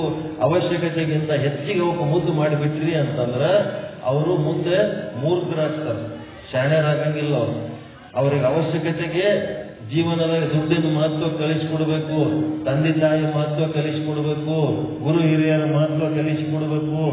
ಏನೆಲ್ಲ ಕಲಿಸಿಕೊಟ್ಟು ಒಳ್ಳೆ ಮೌಲ್ಯಗಳನ್ನು ಮಕ್ಕಳ ಜೀವನದಾಗ ತುಂಬಬೇಕು. ಗುರುಗಳ ಬಳಿ ಬಂದ್ರಂತ ಒಬ್ಬವನು, ನನ್ನ ಮಕ್ಕಳಿಗೆ ಇಷ್ಟೆಲ್ಲ ಸಾಲಿ ಕಲಿಸಿವ್ರಿ, ದೊಡ್ಡ ದೊಡ್ಡ ನೌಕರಿ ಹಿಡ್ದಾರ, ದೊಡ್ಡ ದೊಡ್ಡ ಊರೊಳಗದಾರ, ಆದ್ರೆ ನಮ್ಗ ಒಟ್ಟ ನೋಡಂಗಿಲ್ಲ, ನಮ್ಗೆ ಮಾತಾಡ್ಸಂಗಿಲ್ಲ, ನಮ್ಮ ಕಡೆ ಒಟ್ಟ ಅವ್ರ ಲಕ್ಷಣೆ ಇಲ್ಲ, ಬರೀ ತಮ್ಮ ಹೆಂಡ್ರು ಮಕ್ಕಳು ತಮ್ಮದ್ರಾಗೆ ತಾವು ಅದರ ಅಂತ. ಅದಕ್ಕೆ ಗುರುಗಳಂದ್ರತ್ತ, ನಿಮ್ಮ ಮಗನಿಗೆ ನೀ ಮೊದಲು ಏನ್ ಹೇಳಿದೆ ಹೇಳಂತ. ದೊಡ್ಡ ದೊಡ್ಡ ಶಾಲೆ ಕಾಲೇಜ್ನಾಗ ಸಾಲಿ ಕಲಿಬೇಕಪ್ಪ ಅಂತ ಹೇಳಿದಿಲ್ಲ, ಹೇಳಿ. ಮತ್ತ ದೊಡ್ಡ ದೊಡ್ಡ ನೌಕರಿ ಹಿಡಿಬೇಕಂತ ಹೇಳಿದಿಲ್ಲ, ಹೇಳೇನ್ರಿ. ಜಗ್ಗಿ ರೊಕ್ಕ ಗಳಿಸ್ಬೇಕಂತ ಹೇಳಿದಿಲ್ಲ, ಹೇಳೇನ್ರಿ. ಮತ್ತು ದೊಡ್ಡ ದೊಡ್ಡ ಮನುಷ್ಯನ ಹೆಣ್ಣು ಮಕ್ಕಳು ಮದುವೆ ಆಗ್ಬೇಕಪ್ಪ ಅಂತ ಹೇಳಿದ್ರೆ ಹೇಳೇನ್ರಿ. ಮತ್ತು ದೊಡ್ಡ ದೊಡ್ಡ ಬಿಲ್ಡಿಂಗ್ ಕಟ್ಟಬೇಕಪ್ಪ ಅಂತ ಹೇಳಿದಿಲ್ಲ. ಇವೆಲ್ಲ ಇವೇ ಕಲಿಸಿದಿಲ್ಲ, ನಿನ್ನ ಮಕ್ಕಳಿಗೆ ನೀನೇ ಕಲಿಸಿದ್ದು. ಅಪ್ಪ ಅಮ್ಮನ ನೋಡ್ಕೋಬೇಕಂತ ಎಂದರೆ ಕಲಿಸಿದೆ ನಿನ್ನ ಮಕ್ಕಳಿಗೆ. ಅಮ್ಮನ ನೋಡ್ಕೋಬೇಕು, ಅಪ್ಪನ ನೋಡ್ಕೋಬೇಕು, ಗುರು ಹಿರಿಯರನ್ನ ಗೌರವಿಸಬೇಕು, ಒಳ್ಳೆ ವಿಚಾರಗಳನ್ನ ಮಕ್ಕಳಿಗೆ ಎಂದರೆ ಕಲಿಸಿದೆ. ಬರೀ ರೊಕ್ಕದ ಬೆನ್ನ ಹಚ್ಚೋದು, ಅಧಿಕಾರದ ಬೆನ್ನ ಹಚ್ಚೋದು ಕಲಿಸಿದೆ. ನೀನು ಏನು ಕಲಿಸಿದೆ ಅದರಂಗೆ ನಿನ್ನ ಮಗ ಮಾಡ್ಯಾನ ಇಲ್ಲ, ಅವನ್ ಏನು ತಪ್ಪಿಲ್ಲ, ನೀನು ತಪ್ಪದ, ಹೋಗಿ ನಿನ್ನ ಹಣೆ ಬರ ಅನ್ನತ್ ಗುರು. ಅದಕ್ಕೆ ನಮ್ಮ ಮಕ್ಕಳಿಗೆ ಹ್ಯಾಂಗೆ ಬೆಳೆಸ್ಬೇಕು, ಹ್ಯಾಂಗೆ ಕಲಿಸ್ಬೇಕು ಆ ತಂದೆ ತಾಯಿಗಳಲ್ಲಿ ಬಹಳ ಮುಖ್ಯ. ಅದಕ್ಕೆ ಏನಾಯ್ತಂದ್ರ 3 ಜನ ಮಕ್ಕಳನ್ನ ತನ್ನ ತೊಡೆ ಮೇಲೆ ಹಾಕೊಂಡು ಕುಂತು ಆ ಮಕ್ಕಳ ಮುಖ ನೋಡ್ಲಕತ್ತಾಳ ಶ್ರೀದೇವಿ. ನೋಡಿ ಸಂತೋಷ ಪಡ್ತಾ ಇದ್ದಾಳ, ವರ್ಣನ ಮಾಡ್ತಾ ಇದ್ದಾಳ. ಆ ಪುರಾಣದೊಳಗ ಶ್ಲೋಕಗಳದವ, ಮಕ್ಕಳ ವರ್ಣನ ಮಾಡೋ ಶ್ಲೋಕಗಳದವ. ಮುಂದೇನಾಗ್ತದ, ತಾಯಿ ಆದಕ್ಕೆ ಮಕ್ಕಳ ಸಂಕಟ ಎಷ್ಟೊತ್ತು ಇರ್ಲಕ್ ಸಾಧ್ಯ. ಆಕೆಗೆ ಸಿಕ್ಕಾಪಟ್ಟೆ ಕೆಲಸ ಇರ್ತಾವ, ಸ್ವಲ್ಪ ಹೊತ್ತು ಇರ್ತಾಳ, ಆಮೇಲೆ ಹೋಗ್ಬೇಕಲ್ಲ ಕೆಲ್ಸಕ್ಕ. ಆಕೆ ಏನ್ ಮಾಡ್ತಾಳ, ಎಷ್ಟೊತ್ತನ ಹಿಂಗಿರ್ಬೇಕಪ್ಪ, ಇನ್ನ ಎದ್ದು ಬಿಡಮು ಅಂತ ಒಂದು ವಿಚಾರ ಮಾಡ್ತಾಳ. ಎದ್ದು ಹೋಗ್ಲಕ್ ಮನಸ್ಸಿಲ್ಲ. ಮಕ್ಕಳ ಸಂಕಟ ಆಡ್ಬೇಕು, ಮಕ್ಕಳಿಗೆ ಒತ್ಕೋಬೇಕು, ಮಕ್ಕಳಿಗೆ ಹಾಲು ಕೊಡಿಸ್ಬೇಕು, ಮಕ್ಕಳಿಗೆ ಇಟ್ಟುಕೊಂಡು ಆಡ್ಬೇಕು ಅಂತ ಆಕೆ ಮನಸ್ಸು ಕರೆ. ಆದ್ರೂ ಜವಾಬ್ದಾರಿ ಬಿಡ್ತಾ ಇಲ್ಲ. ಇದಕ್ಕೇನಂತಾರ, ತೀವ್ರ ಪ್ರಾರಬ್ಧ ಅಂತಾರ. ತೀವ್ರ ಪ್ರಾರಬ್ಧ. ತೀವ್ರ ಪ್ರಾರಬ್ಧ ಅಂದ್ರೆ ಏನು? ಈಗೊಂದು ಕರ ಹಾಕ್ಯದ, ಆಕಳು ಕರ ಹಾಕ್ಯದ. ಕರ ಹಾಕ್ಯದ ತಿಳಕ್ಕೆ ಮನೆ ಒಳಗೆ ಇಟ್ಟು ಅದಕ್ಕೆ ಎಷ್ಟು ದಿವಸ ಹುಲ್ಲು ಹಾಕ್ತೀರಿ? 1 ವಾರ, 10 ದಿವಸ. ನಿಮಗೆ ಅದ್ರ ಮೇಲೆ ಎಷ್ಟು ಪ್ರೀತಿ ಅದ ಅಷ್ಟು ಒಂದು ವಾರ 2 ವಾರ ಮನೆಗೆ ಹುಲ್ಲು ತಂದು ಹಾಕ್ತೀರಿ. ಹಂಗೆ ಕಡಿತನ ಹಾಕ್ತಿರೇನು? ಒಂದು 10-15 ದಿವಸ ಆದ್ಮೇಲೆ ಅದಕ್ಕೆ ಮೇಯ್ಲಕ್ಕೆ ಹೊರಗೆ ಕರ್ಕೊಂಡು ಹೋಗ್ಬೇಕಂತೇಳಿ. ಅದಕ್ಕೆ ಮೇಯ್ಲಕ್ಕೆ ಹೊರಗೆ ಕರ್ಕೊಂಡು ಹೋಗಮ್ಮ, ನಡಿ ಹೋಗಮ್ಮ ಅಂತಂದ್ರೆ ಅದು ಒಲ್ಲ ಅಂತದ. ಯಾಕ? ಕರ ಅದ, ಕರಿಗೆ ಬಿಟ್ಟು ಹೆಂಗ್ ಹೋಗ್ಲಿ ಅಂತದು. ಅದಕ್ಕೆ ಬಡಗಿ ತಗೊಂಡು ಹೊಡೆದು ಮೇಯ್ಸ್ಲ ಕರ್ಕೊಂಡು ಹೋಗ್ತಾರೆ. ಪ್ರಾರಬ್ಧ, ಜವಾಬ್ದಾರಿ. ಅದು ಬಡಗಿ ತಗೊಂಡು ಮೇಯ್ಲಕ್ಕೆ ಹೊರಗೆ ಹೋದಾಗ ಅದ್ರ ಮನಸ್ಸಲ್ಲಿರ್ತದೆ, ಹುಲ್ಲೇನೋ ಮೇಯ್ತಿರ್ತದೆ, ಅದ್ರ ಮನಸ್ಸಲ್ಲಿರ್ತದೆ. ಮಕ್ಕಳ ಕಡೆನೇ ನನ್ನ ಮಕ್ಕಳು, ಇದು ತಾಯಿ ಮಕ್ಕಳ ಸಂಬಂಧ ಹಿಂಗೆ ಇದೆ ಇರೋದು. ಆಕೆಗೆ ಮಕ್ಕಳನ್ನು ಹಾಕೊಂಡು ಕೂತಾಳ, ಅತಿ ಸುಂದರವಾದ ಮಕ್ಕಳು, 3 ವಜ್ರದಂತ ಮಕ್ಕಳನ್ನ ಇಟ್ಕೊಂಡು ಕುಂತಾಳ. ಇವಕ್ಕೆ ಬಿಟ್ಟು ಏನು ಮಾಡ್ಲಿ, ಹೆಂಗೆ ಎದ್ದೋಲಿ ಅನ್ನಿಸ್ತದ. ಆಕೆಗೆ ಎದ್ದೋಲಕ್ ಮನಸ್ಸಿಲ್ಲ, ಆದ್ರೆ ಜವಾಬ್ದಾರಿ ಅದು. ಅದಕ್ಕೇನಾಯ್ತು, ಕಣ್ಣ ನೀರು ಬರ್ಲಕ್ಕ.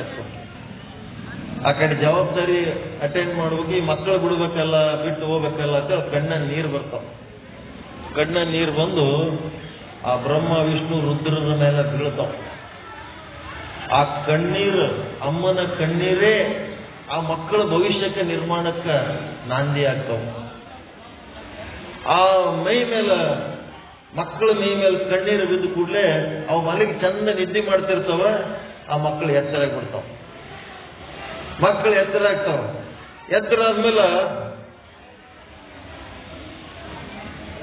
ಮುಂದೆ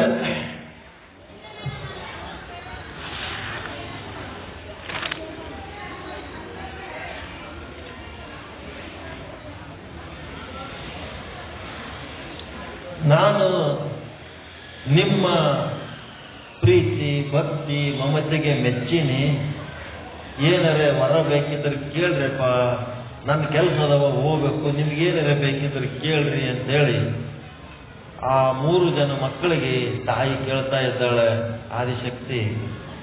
ಅವಾಗ ಮಕ್ಕಳೇನಂತವ, ನಮ್ಗೇನು ಬೇಕಾಗಿಲ್ಲಮ್ಮ, ನೀನೇ ಬೇಕು, ನೀನೇ ಸಾಕು, ನಮ್ಗೇನು ಬೇಕಾಗಿಲ್ಲ.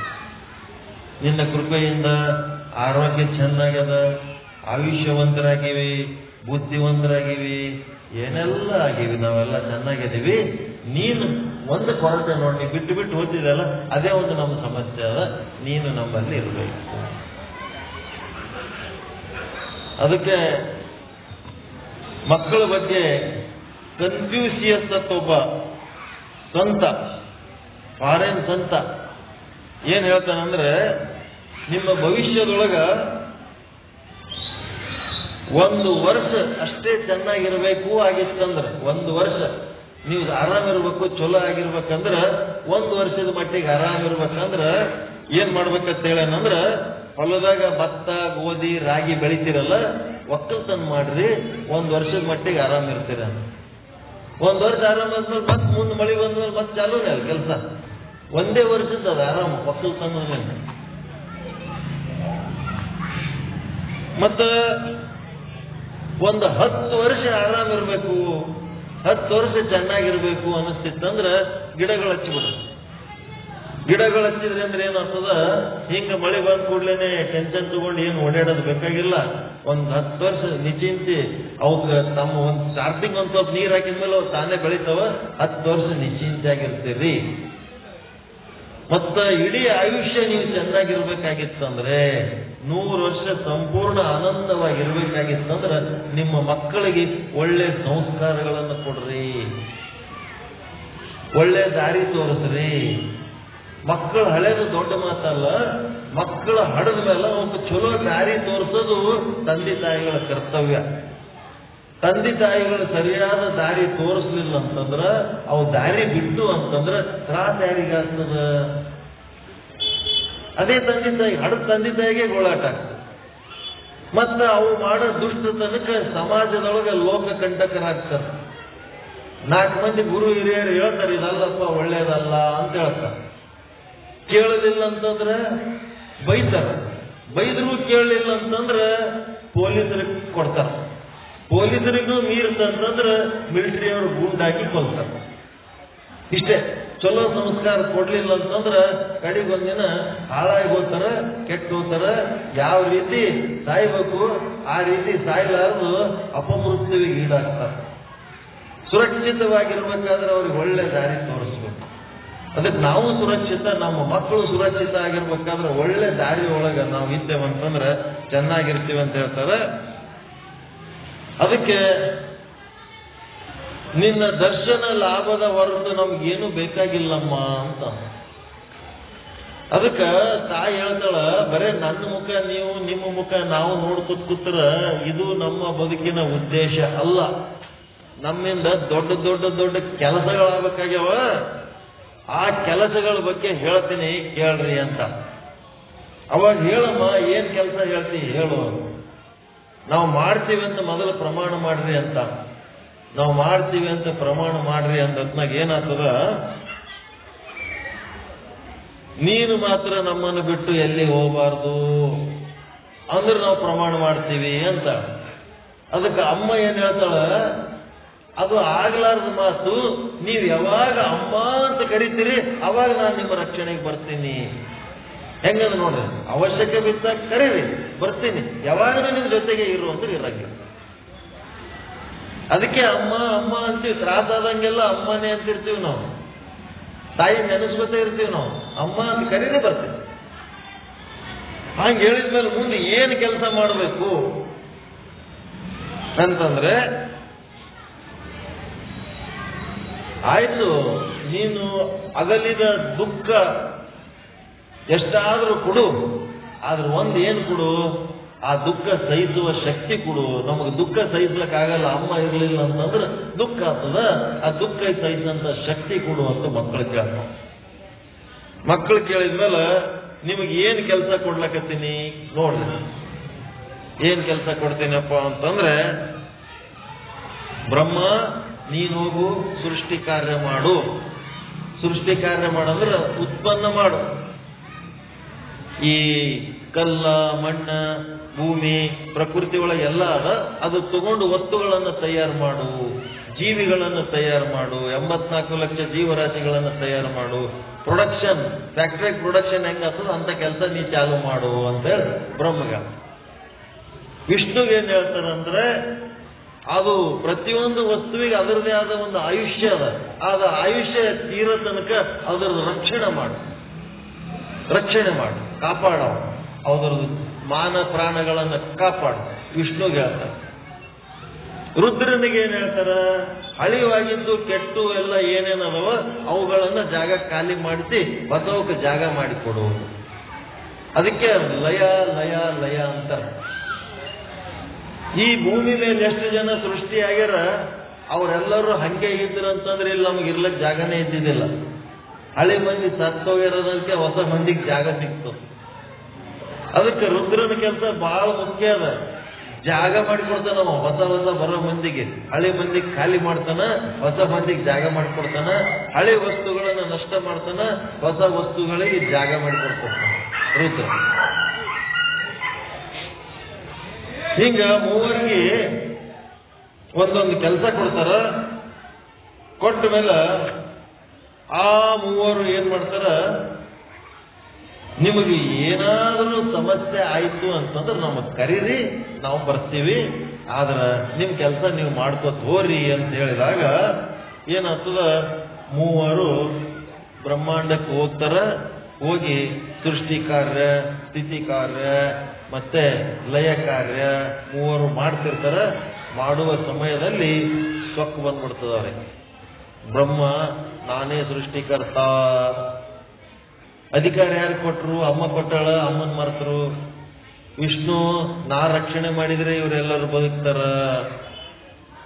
ರುದ್ರ ನಾನು ಇದೆಲ್ಲ ಹಳಿದು ತೆಗೆದು ಹೊಸದಕ್ಕೆ ಜಾಗ ಮಾಡಿ ಕೊಟ್ರೆ ಇಲ್ಲಿ ಜಗತ್ತು ನಡೀತದ, ಇಲ್ಲಾಂದ್ರೆ ಜಗತ್ತೆಲ್ಲ ಕೆಟ್ಟ ವಸ್ತುಗಳಿಂದ ತುಂಬಿ ಹೋಗ್ತದ. ಎಷ್ಟರೇ ಚಲೋ ಮನುಷ್ಯರಿರ್ರಿ, 100 ವರ್ಷ ಆದ್ಮೇಲೆ ಕಳಿಸಿಡ್ತಾನೆ. ಭಾಳ ಚಲೋ ಅನ್ನತ್ತೇಳಿ 1000 ವರ್ಷ ಇಲ್ಲಿ ಇಟ್ಕೊಳ್ಳಂಗಿಲ್ಲ. ಎಷ್ಟರೇ ಕೆಟ್ಟ ಇರಲಕ್ಕ 100 ವರ್ಷ ಆದ್ಮೇಲೆ ಕಳಿಸಿ ಅಷ್ಟೇ, ಕರ್ಕೊಂಡು ಬಿಡ್ತಾನ ಅಷ್ಟೇ. ಬಾ ವಾಪಸ್ ಬಾ, ಚಲೋ ಇದೆ ಬಾ ಅಂತ. ಹಿಂಗ ಅದಕ್ಕೆ ಇವ್ರು ಮೂವರಿಗೆ ಗರ್ವ ಬಂದ್ಬಿಡ್ತು. ಗರ್ವ ಬಂದು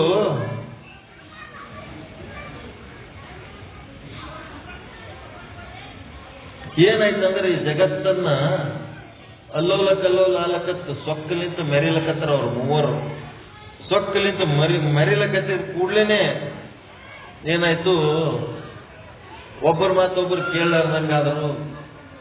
ಒಬ್ಬರು ಮಾತೊಬ್ಬರು ಕೇಳಲಾರ್ದಂಗ ಆದಾಗ ವಿಷ್ಣುವಿನ ಕಿವಿಲಿಂತ ಇಬ್ಬರು ರಾಕ್ಷಸರು ಹುಟ್ಟಿ ಬರ್ತಾರೆ.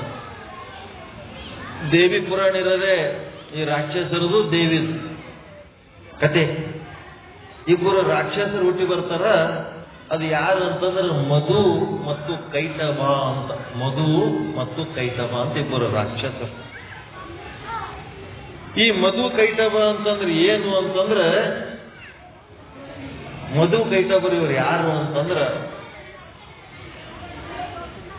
ನಾ ಹೇಳಿದ ಜ್ಞಾನ ಬಿಟ್ಟು ನನಗೆ ಬೆನ್ನ ಹತ್ತಿದ್ರಿ ಅಂತಂದ್ರೆ ನಾ ಏನ್ ಹೇಳಕತ್ತೀನಿ, ನನ್ನ ಜ್ಞಾನ ಕೇಳ್ರಿ, ನಿಮ್ಮ ಬದುಕಿಗೆ ಉಪಯೋಗ ಮಾಡ್ಕೋರಿ, ಉದ್ಧಾರ ರೀ. ಇದು ಕೇಳಿದ್ದು ಪೂರ್ಣ ಅನಿಸ್ಲಿಲ್ಲ ಅಂತಂದ್ರೆ ಮಂಗಳವಾರಕ್ಕೊಂದು ಬರ್ತೀನಿ, ಸಾಯಂಕಾಲ 7ರಿಂದ 8 ನಿಮ್ಮ ಗುಡಿಯೊಳಗೆ ಇರ್ತೀನಿ, ಇದ್ರ ಮುಂದಿನ ಭಾಗ ಚರ್ಚೆ ಮಾಡೋಣ ಅಂತ ಇಷ್ಟು ಹೇಳಿದ್ರೆ ಎದ್ರ ಬೆನ್ನ ಹತ್ಬೇಕು ನೀವು? ನಾನು ಹೇಳೋ ಜ್ಞಾನದ ಬೆನ್ನ ಹತ್ಬೇಕು. ಅದನ್ನ ಬಿಟ್ಟು ಸ್ವಾಮಿಯರು ಬಹಳ ಚಲೋ ಹೇಳ್ತಾರ ಅಂತ ಹೇಳಿ ನನಗೆ ಬೆನ್ನ ಹತ್ತಿರ.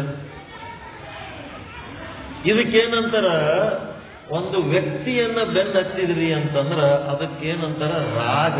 ರಾಗ ಅಂತಾರ, ರಾಗ.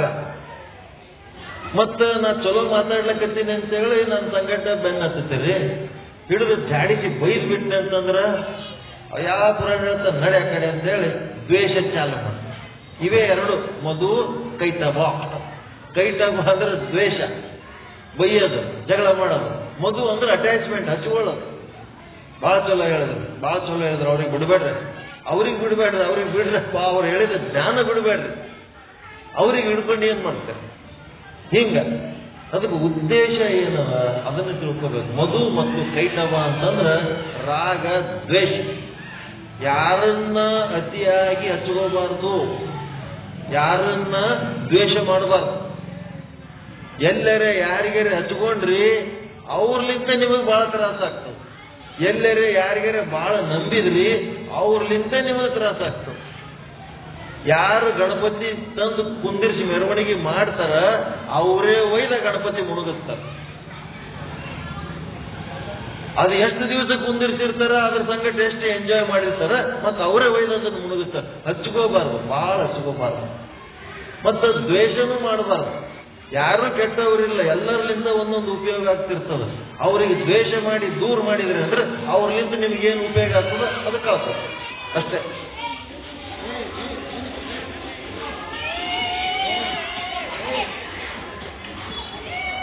ಅದಕ್ಕೆ ಇದಕ್ಕೇನಂತಾರೆ ರಾಗ ದ್ವೇಷ. ಇವೆರಡು ರಾಕ್ಷಸರು. ಇಲ್ಲಿ ತನಕ ನೀವು ಯಾರ್ಯಾರಿಗೆ ಹಚ್ಕೊಂಡಿರಿ, ಇವತ್ತು ಈ ಪಾಠ ಕೇಳಿದ ಮೇಲೆ ಅವ್ರ ಜೊತೆಗಿರ್ಬೇಕು, ಒಳಗೆ ಬಹಳ ಹಚ್ಕೋಬಾರ್ದು. ಅದೇ ದೊಡ್ಡ ಸಮಸ್ಯೆ ಮಾಡ್ತದೆ. ಮತ್ತೆ ಇಲ್ಲಿ ತನಕ ಯಾರ್ಯಾರಿಗೆ ಸಿಟ್ಟು ಮಾಡಿಕೊಂಡು ದೂರ ಮಾಡಿರಿ, ಅವ್ರೆಲ್ಲರಿಗೆ ದೂರ ಮಾಡಬೇಡ್ರಿ, ಅವ್ರಿಗೆ ಸಮೀಪಕ್ಕೆ ಕರ್ಕೊಳ್ರಿ, ಬಹಳ ಹಚ್ಕೋಬೇಡ. ಒಂದು ಸೆಟ್ಟಿಂಗ್ನಾಗ ಇಡ್ರಿ ಅಷ್ಟೇ. ಇದು ಕಲ್ತದ, ದೇವಿ ಕಲ್ತದ ಅದೇ ಮಾತು. ಅತಿ ಹಚ್ಕೋಬೇಡ್ರಿ, ಅತಿ ದೂರ ಆಗ್ಬೇಡ್ರಿ. ಬಹಳ ಚಲೋ ಅನ್ಬೇಡ್ರಿ, ಬಹಳ ಕೆಟ್ಟ ಅನ್ಬೇಡ್ರಿ. ಯಾವಾಗನೂ ಅತಿ ಆಯ್ತು ಅಂದ್ರೆ ಅಮೃತನೂ ವಿಷ ಆಗ್ತದಂತ. ಅಮೃತ ಅತಿಯಾಗಿ ಸಿಕ್ಕದಂತ ಕುಡಿದ್ರೆ ಅದೇ ವಿಷ ಆಗ್ತದೆ.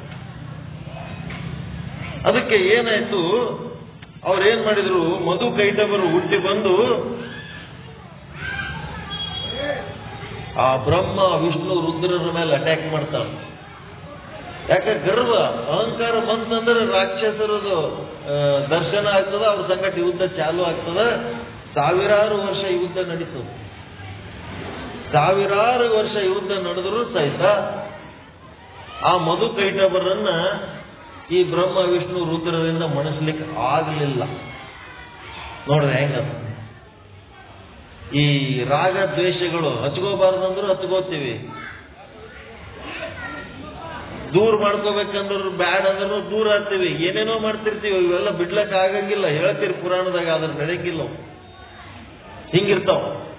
ಅದಕ್ಕೆ ಇವು ಬಿಡೋದಷ್ಟು ಸರಳ ಇಲ್ಲ.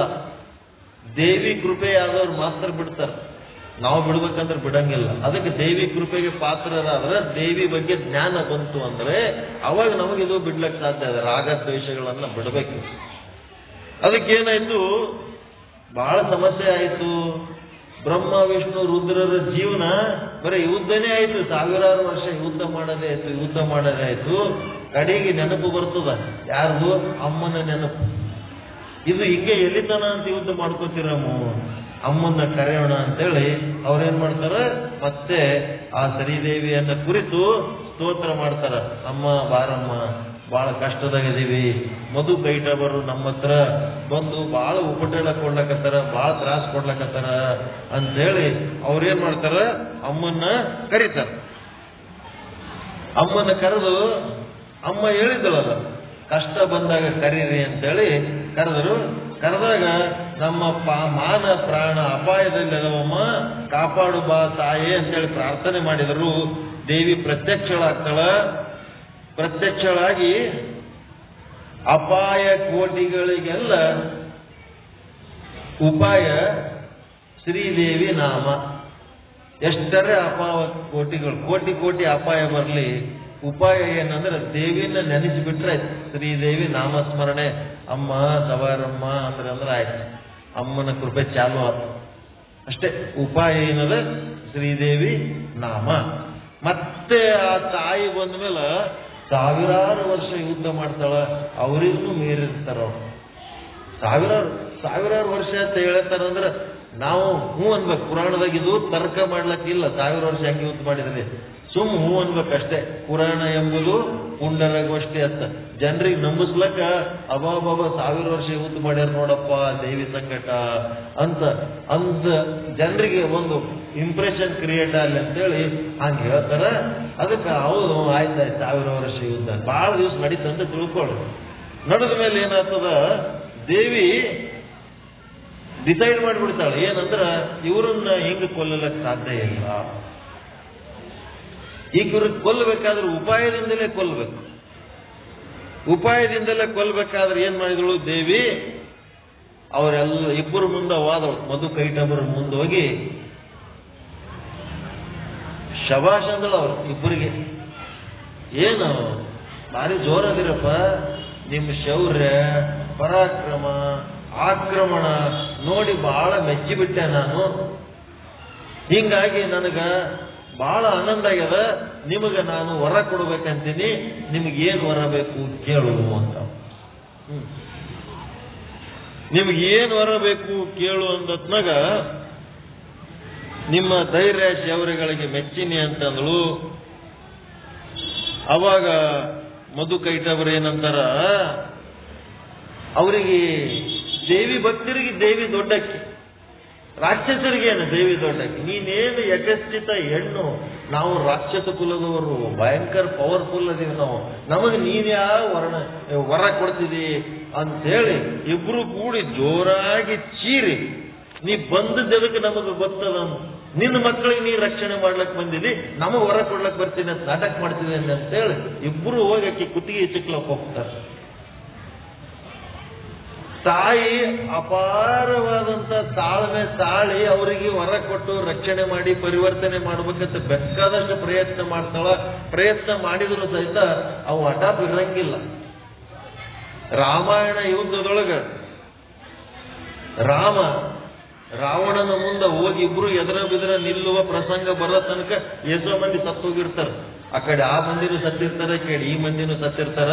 ಸತ್ತೊತ್ನಾಗ ರಾಮ ಅಂತಾನ, ರಾವಣ ನೀ ನಮ್ಮ ಅಪ್ಪನ್ಕಿಂತ ಹಿರಿಯ ವಯಸ್ಸಿನ ಯಜಮಾನ, ದೊಡ್ಡವ, ತಂದೆ ಸಮಾನ ನೀನು, ನಿನಗ ಏನೂ ದ್ವೇಷ ಇಲ್ಲಪ್ಪ, ಒಂದೇ ಒಂದು ಆ ಸೀತನ್ನ ಕಳಿಸಿ ಕೊಟ್ಟು ಬಿಡು, ಇದು ಯುದ್ಧ ಬೇಡ, ನೀನು ಚೆನ್ನಾಗಿರು ನಾನು ಚೆನ್ನಾಗಿರ್ತೀನಿ ಅಂದ್ರೆ ಅದಂಗತ್ತು, ನಾ ಯುದ್ಧ ಮಾಡಂದ್ರೆ ಮಾಡ್ತೀನಿ, ಆಕಿನ ಬಿಡಂಗಿಲ್ಲ ಅಂತಾನ.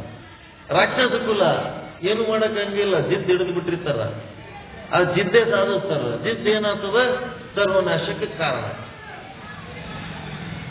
ಅಲ್ಲೇನಾಯ್ತು, ನೀನು ಒಂದು ಯಕಶ್ಚಿತ ಹೆಣ್ಣು, ನಮಗೇನು ವರ ನೀಡುವೆ ನೀನು ಅಂತೇಳಿ ಜೋರಾಗಿ ಚೀರುತ್ತಾ ಹೋಗಿ ಅಮ್ಮನ ಕುತ್ತಿಗೆಗೆ ಹಿಡಿದ್ರ.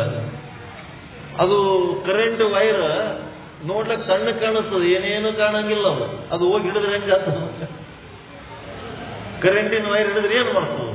ಹಂಗ ಅಮ್ಮನ್ನ ಟಚ್ ಮಾಡಿದ್ರೆ ಆಕಿ ತನ್ನಲ್ಲಿರುವ ಖಡ್ಗಗಳನ್ನೆಲ್ಲ ಝಳಪಿಸಿ ಕ್ಷಣಾರ್ಧದೊಳಗೆ ಆ ಮಧು ಕೈಟಬರನ್ನ ರುಂಡ ಚಂಡಾಡಿ ಸಂಹಾರ ಮಾಡಿಬಿಟ್ಲು ಅನ್ನಂಥದಕ್ಕೆ ಆಕೆ ಹ್ಯಾಂಗ್ ಸಂಹಾರ ಮಾಡಿದಳು, ಹ್ಯಾಂಗ್ ಯುದ್ಧ ಮಾಡಿದಳು, ಸಾವಿರಾರು ವರ್ಷದ ವರ್ಣನ ಎಲ್ಲ ದೈವಿ ಪುರಾಣದಾಗ. ಅದನ್ನೆಲ್ಲ ಹೇಳ್ಕೊತ ಕುಂದ್ರೆ ಸಮಯ ಸಾಲಂಗಿಲ್ಲ. ಅದಕ್ಕೆ ಅದನ್ನು ಡೀಟೇಲ್ ಆಗಿ ಚರ್ಚೆ ಮಾಡೋಣ, ಸಮಯ ತಗೊಳ್ಳೋಣ. ಒಂದು ಮಂಗಳವಾರ ಅಲ್ಲಿ ಯಾರು ಬರ್ತೀರಿ ಅನ್ನೋದು ಒಂದು ಲೀಸ್ಟ್ ಮಾಡಿ ಕೊಡ್ರಿ ನಮಗೆ. ಯಾರ್ಯಾರಿಗೆ ಇಷ್ಟ ಅದ 5 ಮಂದಿ 10 ಮಂದಿ 15 ಮಂದಿ ಎಷ್ಟು ಮಂದಿ ಬರ್ತೀರಿ ಒಂದು ಲಿಸ್ಟ್ ಮಾಡ್ಕೊಂಡು ಕೊಡ್ರಿ. ಅವರೆಲ್ಲ ದೇವಿ ಪುರಾಣದ ಒಂದು ಕಮಿಟಿ ಮಾಡಿಬಿಡಮ್. ಕಮಿಟಿ ಮಾಡಿ ಸೇವಾ ಸಮಿತಿ ಮಾಡಿ ನೀಟಾಗಿ ಎಲ್ಲರೂ ಒಂದೊಂದು ಜವಾಬ್ದಾರಿ ತಗೊಂಡು ಇಷ್ಟೇ ಮಾಡೋದಲ್ಲ, ಇದು ಮುಂದಿನ ವರ್ಷ ಇನ್ನೂ ವಿಜೃಂಭಣೆಯಿಂದ ಇನ್ನೂ ಚಂದ ಮಾಡಮ್. ಅದಕ್ಕೆ ಆ ದೇವಿ ಇವತ್ತು ಏನ್ ಮಾಡಿದ್ರು ಅಂದ್ರೆ, ಮಧು ಕೈಟಭ ಎನ್ನುವ ಇಬ್ಬರು ರಾಕ್ಷಸರು. ಯಾರವರು ಅಂತಂದ್ರೆ, ಆ ರಾಕ್ಷಸರು ಎಲ್ಲಿ ಹುಟ್ಟಿದ್ರು ಅಂದ್ರೆ ವಿಷ್ಣುವಿನ ಕಿವಿಯಾಗ ಹುಟ್ಟ್ಯಾರ ಅಂತ ಪುರಾಣದಾಗ ಹೇಳ್ತದ. ದೇವಿ ಪುರಾಣದಾಗ ಹುಟ್ಟ್ಯಾರಂತ ನೀವು ತಿಳ್ಕೊಂಡಿರಿ. ಮಧು ಕೈಟಭರು ದೇವಿ ಪುರಾಣದಾಗ ಹುಟ್ಟಿಲ್ಲ, ವಿಷ್ಣುವಿನ ಕಿವಿಯಾಗ ಹುಟ್ಟಿಲ್ಲ, ನಿಮ್ಮ ಮನಸ್ಸಿನಾಗ ಹುಟ್ಟ್ಯಾರ. ಅವ್ರು ರಾಗ ದ್ವೇಷಗಳು ಏನದವಲ್ಲ ಇವೇ ನಿಮ್ಮ ಮನಸ್ಸಿನೊಳಗಿರುವ ಮಧು ಕೈಟಭರು. ನಮ್ಮ ಮನಸ್ಸಿನೊಳಗಿರುವ ಮಧು ಕೈಟಭರನ್ನ ನಾವು ದೂರ ಮಾಡ್ತೇವೆ. ಹಡದ ಮಕ್ಕಳು, ನಾವು ಹಡದ ಮಕ್ಕಳಂತ ತಿಳ್ಕೊಂಡು ಅವ್ರ ಮೇಲೆ ಸಿಕ್ಕಾಪಟ್ಟೆ ಮೋಹ ಮಾಡ್ತೀವಿ. ಆ ಮಕ್ಕಳ ಹಣೆಬರ ನಮಗೆ ಸಂಬಂಧದ ಅಂದ್ರೆ,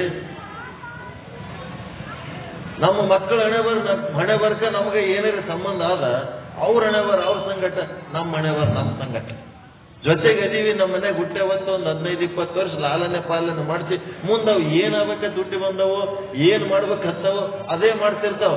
ಅದು ನೋಡಿ ನಮ್ಗೆ ದುಃಖ ಯಾಕೆ ಆಗ್ತದಂದ್ರ ರಾಗ, ಅವ್ರ ಮೇಲೆ ಇಟ್ಕೊಂಡಂತ ಮಮತೆ. ನನ್ನ ಮಕ್ಕಳು, ನನ್ನ ಹೆಂಡತಿ, ನನ್ನ ಗಂಡ ಹಿಂಗೇ ಇರ್ಬೇಕಂತ ಏನ್ರ ಒಂದು ಸ್ಕೆಚ್, ನನ್ನ ಹೆಂಡತಿ ಹಿಂಗೇ ಇರ್ಬೇಕಂತ ಗಂಡನ ಸ್ಕೆಚ್, ನಮ್ಮ ಮಕ್ಕಳು ಹಿಂಗೇ ಇರ್ಬೇಕಂತ ಹೇಳಕ್ಕೆ ತಂದೆ ತಾಯಿ ಸ್ಕೆಚ್. ಈ ಸ್ಕೆಚ್ ಪ್ರಕಾರ ಇರಲಿಲ್ಲ ಅಂತಂದ್ರೆ ರಾಗ ಹೋಗಿ ದ್ವೇಷ ಚಾಲು ಆಗ್ಬೋದು. ಅನುಕೂಲದಾಗಿದ್ರೆ ರಾಗ, ಅನನುಕೂಲದಾಗಿದ್ರೆ ದ್ವೇಷ. ಎಷ್ಟಂತ ಇನ್ನೊಬ್ಬರ ಸಂಗಟ ಅನುಕೂಲದಾಗಿರ್ಲಿಕ್ಕೆ ಸಾಧ್ಯ ಅದ. ನಮ್ಮ ಸ್ವಾತಂತ್ರ್ಯಕ್ಕೆ ತಕ್ಕಂತೆ ನಾವು ಬದುಕಬೇಕು, ನಿಮ್ಮ ಸ್ವಾತಂತ್ರ್ಯ ತಕ್ಕಂತೆ ನೀವು ಬದುಕಬೇಕು, ನಿಮ್ಮ ಗುಣ ಸ್ವಭಾವಗಳಿಗೆ ತಕ್ಕಂತೆ ನೀವು ಬದುಕಬೇಕು, ನಮ್ಮ ಗುಣ ಸ್ವಭಾವಗಳಿಗೆ ತಕ್ಕಂತೆ ನಾವು ಬದುಕ್ತಿರ್ತೀವಿ. ಒಳ್ಳೆಯವರಾಗಿರ್ಬೇಕು, ಇನ್ನೊಬ್ಬರಿಗೆ ಕಷ್ಟ ಕೊಡಬಾರ್ದು, ಒಳ್ಳೆ ಜನರ ಮಧ್ಯೆ ಇರಬೇಕು, ಒಳ್ಳೆ ಮಾತುಗಳನ್ನು ಆಡ್ಕೋತಿರೋಣ ಅನ್ನಂತ ಒಂದು ವಿಚಾರ ಹೇಳಿ, ಈ ರಾಗ ದ್ವೇಷ ಯಾರ ಜೊತೆಗೂ ಬಹಳ ಹಚ್ಕೋಬೇಡ್ರಿ, ಯಾರ್ಲಿಂತ ಬಹಳ ದೂರ ಆಗ್ಬೇಡ್ರಿ. ಇದೇ ದೇವಿಯ 1ನೇ ಉಪದೇಶ. ಬಹಳ ಹಚ್ಕೊಂಡ್ರಿ ಆ ಸಂಬಂಧಕ್ಕೆ ಸಂವಾರ ಮಾಡಿ ದೇವಿಗೆ ಅರ್ಪಿಸ್ರಿ.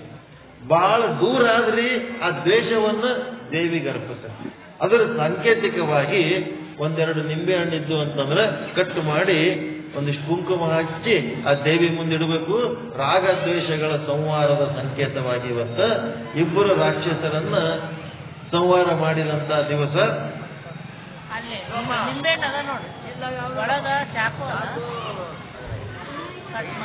ಕೆಲವೊಬ್ರು ಕುಂಬಳಕಾಯಿ ಹೊಡಿತಾರ, ಅವು ಬಹಳ ಕಾಸ್ಟ್ಲಿ ಆಗ್ತಾವ. ತೆಂಗಿನಕಾಯಿ ಹೊಡಿತಾರ, ಅವು ಕಾಸ್ಟ್ಲಿ ಆಗ್ತಾವ. ಬೇಡ ನಿಂಬೆ ಹಣ್ಣೆ ಸಾಕು. ಲಾಸ್ಟ್ ದಿವಸ ಕುಂಬಳಕಾಯಿ ತೆಂಗಿನಕಾಯಿ ಹೊಡ್ರಿ. ಈಗ ಸುಮ್ಮನೆ ನಿಂಬೆ ಹಣ್ಣು ಯಾವದಕ್ಕೆ ಅಲ್ಲಿ ದುಡ್ಡು ಸುಮ್ಮನೆ ಬರಂಗಿಲ್ಲ. ಕಷ್ಟಪಟ್ಟದ್ದು ಕಳಿಸಿದ ಪುಕ್ಷೇಟ ದುಡ್ಡಲ್ಲ ನಮ್ಮದು. ಕಾರ್ಮಿಕ ವರ್ಗದವರು ಬಹಳ ಕಷ್ಟಪಟ್ಟ ದುಡ್ಡು ಬರ್ತದೆ. ಎರಡು ನಿಂಬೆ ಹಣ್ಣು, ಮಧು ಕೈಟಭ ಇಬ್ಬರ ಹೆಸರಿಗೆ 2 ನಿಂಬೆ ಹಣ್ಣು ಹೊಳಿ ಒಂದು ಸ್ವಲ್ಪ ಕುಂಕುಮ ಹಚ್ಚರಿ. ಬಹಳ ಹಚ್ಚಬೇಡ್ರಿ. ಮತ್ತದು ಯಾರು ಶರ್ಬತ್ತದ್ ಮಾಡ್ಕೊಂಡು ಕುಡಿತಿದ್ರು ಕುಡೀರಿ. ಯಾರಿಗಾರ ಆರಾಮಿಲ್ಲ, ಏನಾರ ತ್ರಾಸ ಇತ್ತಂದ್ರೆ ಪ್ರಸಾದ ತಗೊಂಡು ಕುಡೀರಿ. ಹೊಟ್ಟೆ ಸಮಾಧಾನ ಇರ್ತದ, ಶಾಂತಿ, ಜ್ವರ ಆಗಿರ ಏನಾರ ಬರ್ತಿತ್ತು ಅಂದ್ರೆ ಅವೆಲ್ಲ ಹೋಗ್ತಾವ. ಕುಂಕುಮ ಜಾಸ್ತಿ ಹಚ್ಚಿ ಇದು ಕೆಡಿಸ್ಬೇಡ್ರಿ, ಇದು ಹೊಲಸು ಮಾಡ್ಬೇಡ್ರಿ. ಸ್ವಲ್ಪ ಅದ್ರ ಮ್ಯಾಲ ಹಚ್ಚಿರ ಅಷ್ಟೇ.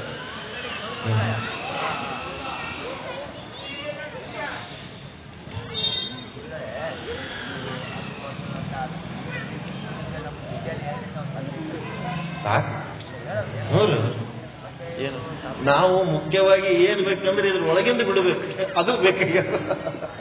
ಇವೆಲ್ಲ ಹೊರಗಿಂದ ನಾವು ಏನ್ ಮಾಡಿದ್ರು ನಮಗ್ ಬೇಕಾಗಿರೋದು ಒಳಗಿಂದ ಏನು ಭಾಳ ಹಚ್ಕೊಂಡಿವಲ್ಲ, ರೊಕ್ಕದ ಮೇಲೆ ಭಾಳ ಹಚ್ಕೊಂಡಿವಿ, ಬಿಟ್ಬಿಡ್ಬೇಕದು. ಪೂರ ರೊಕ್ಕ ನೆಗ್ಲೆಕ್ಟ್ ಮಾಡಬಾರ್ದು. ರೊಕ್ಕದ ಮೇಲಿಂದ ಲಕ್ಷನೂ ತೆಗಿಯಂಗಿಲ್ಲ, ರೊಕ್ಕದ ಮೇಲೆ ಮನಸ್ಸಿಡಬಾರ್ದು. ಹೊಲ ಮನಿ ಮೇಲೆ ಭಾಳ ಮನಸ್ಸಿಟ್ಕೊಂಡು ಹೋಗಬಾರ್ದು, ಸ್ವಲ್ಪ ಇಡಬೇಕು. ಮತ್ತ ಪೂರ್ತಿ ಹೊಲ ಮನಿ ಮರೆತೂ ಇರಬಾರ್ದು, ಸ್ವಲ್ಪ ಒಂದು ಸೆಟ್ಟಿಂಗ್ನಾಗ ಇರ್ಬೇಕನ್ನೋದೇ ಇದು ದೇವಿಯ ಒಂದು ಪುರಾಣದ ಈ ಒಂದು ಮಧು ಕೈಟಭರ ಸಂವಾರದ ಸಂಕೇತ ಅಷ್ಟೇ. ನಮ್ಮೊಳಗಿಂದ ರಾಗ ದ್ವೇಷ ಅಂತಂದ್ರೆ ಪ್ರೀತಿ ಬೇರೆ, ಪ್ರೇಮ ಬೇರೆ, ರಾಗ ಬೇರೆ, ಎಲ್ಲ ಬೇರೆ. ಪ್ರೀತಿ ಅಂದ್ರೆ ಏನು?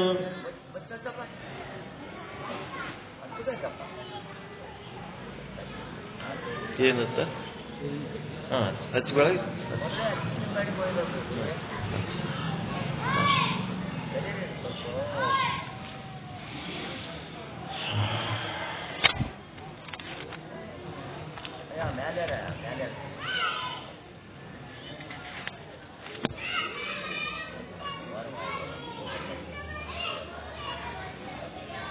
ಪ್ರೇಮ ಅಂದ್ರೆ ನಮ್ಮ ಹತ್ರ ಇದ್ದದ್ದು ತಗೊಳ್ರಿ, ಬಳಸ್ಕೊಳ್ರಿ, ಚೆನ್ನಾಗಿರ್ರಿ ಅಂತಂದ್ರೆ ಪ್ರೇಮ. ಇನ್ನೊಬ್ಬರ ಬಳಿ ಇದ್ದದ್ದು ನನಗೆ ಕೊಡು ಅಂತ ಬೆನ್ನ ಹತ್ತಿದ್ರೆ ಅದಕ್ಕೆ ಕಾಮ. ಅಷ್ಟೇ.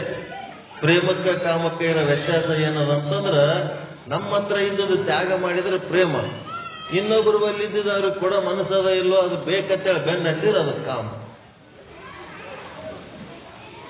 ಅದಕ್ಕೆ ಇಲ್ಲೆಲ್ಲ ಕಾಮ, ಕ್ರೋಧ, ಲೋಭ, ಮೋಹ, ಮದ, ಮತ್ಸರ ಏನದವ. ಕಾಮ ಅಂತಂದ್ರೇನು?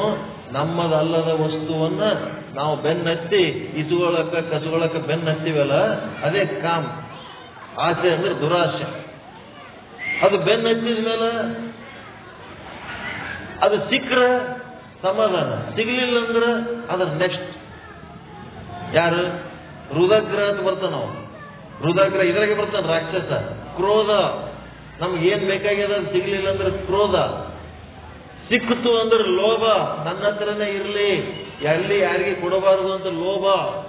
ಮತ್ತ ನನ್ನ ಬಲ್ಲಿ ಇದ್ದಂಥದ್ದು ಯಾವನ ಬಲ್ಲಿ ಇಲ್ಲ ಅಂತೇಳಿ ಮದ.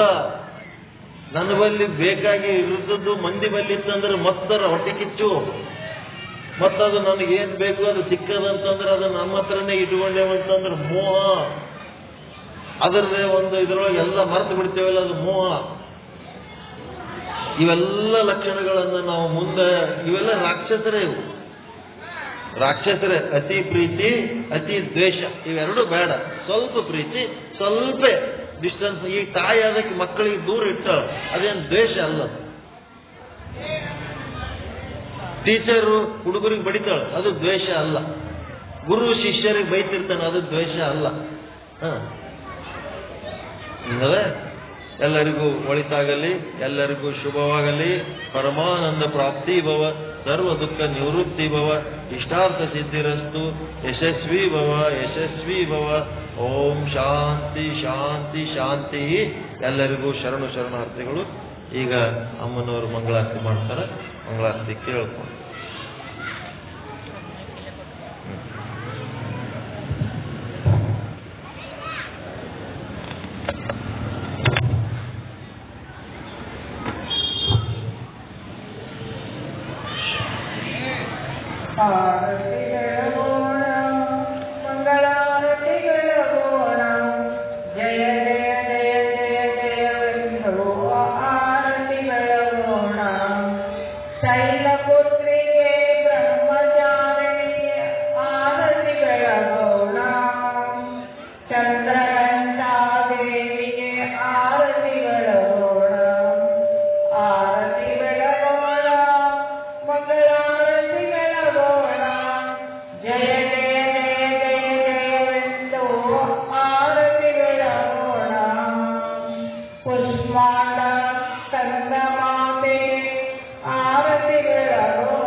ತಂದಿರ?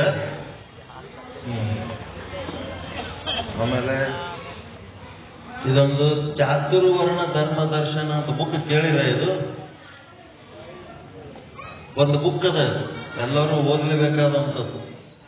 ನಮ್ಮ ದೇಶದಾಗ ಮೊದಲ ಒಂದೇ ಕುಲ, ಬೇರೆ ಬೇರೆ ಇದ್ದಿದ್ದಿಲ್ಲ.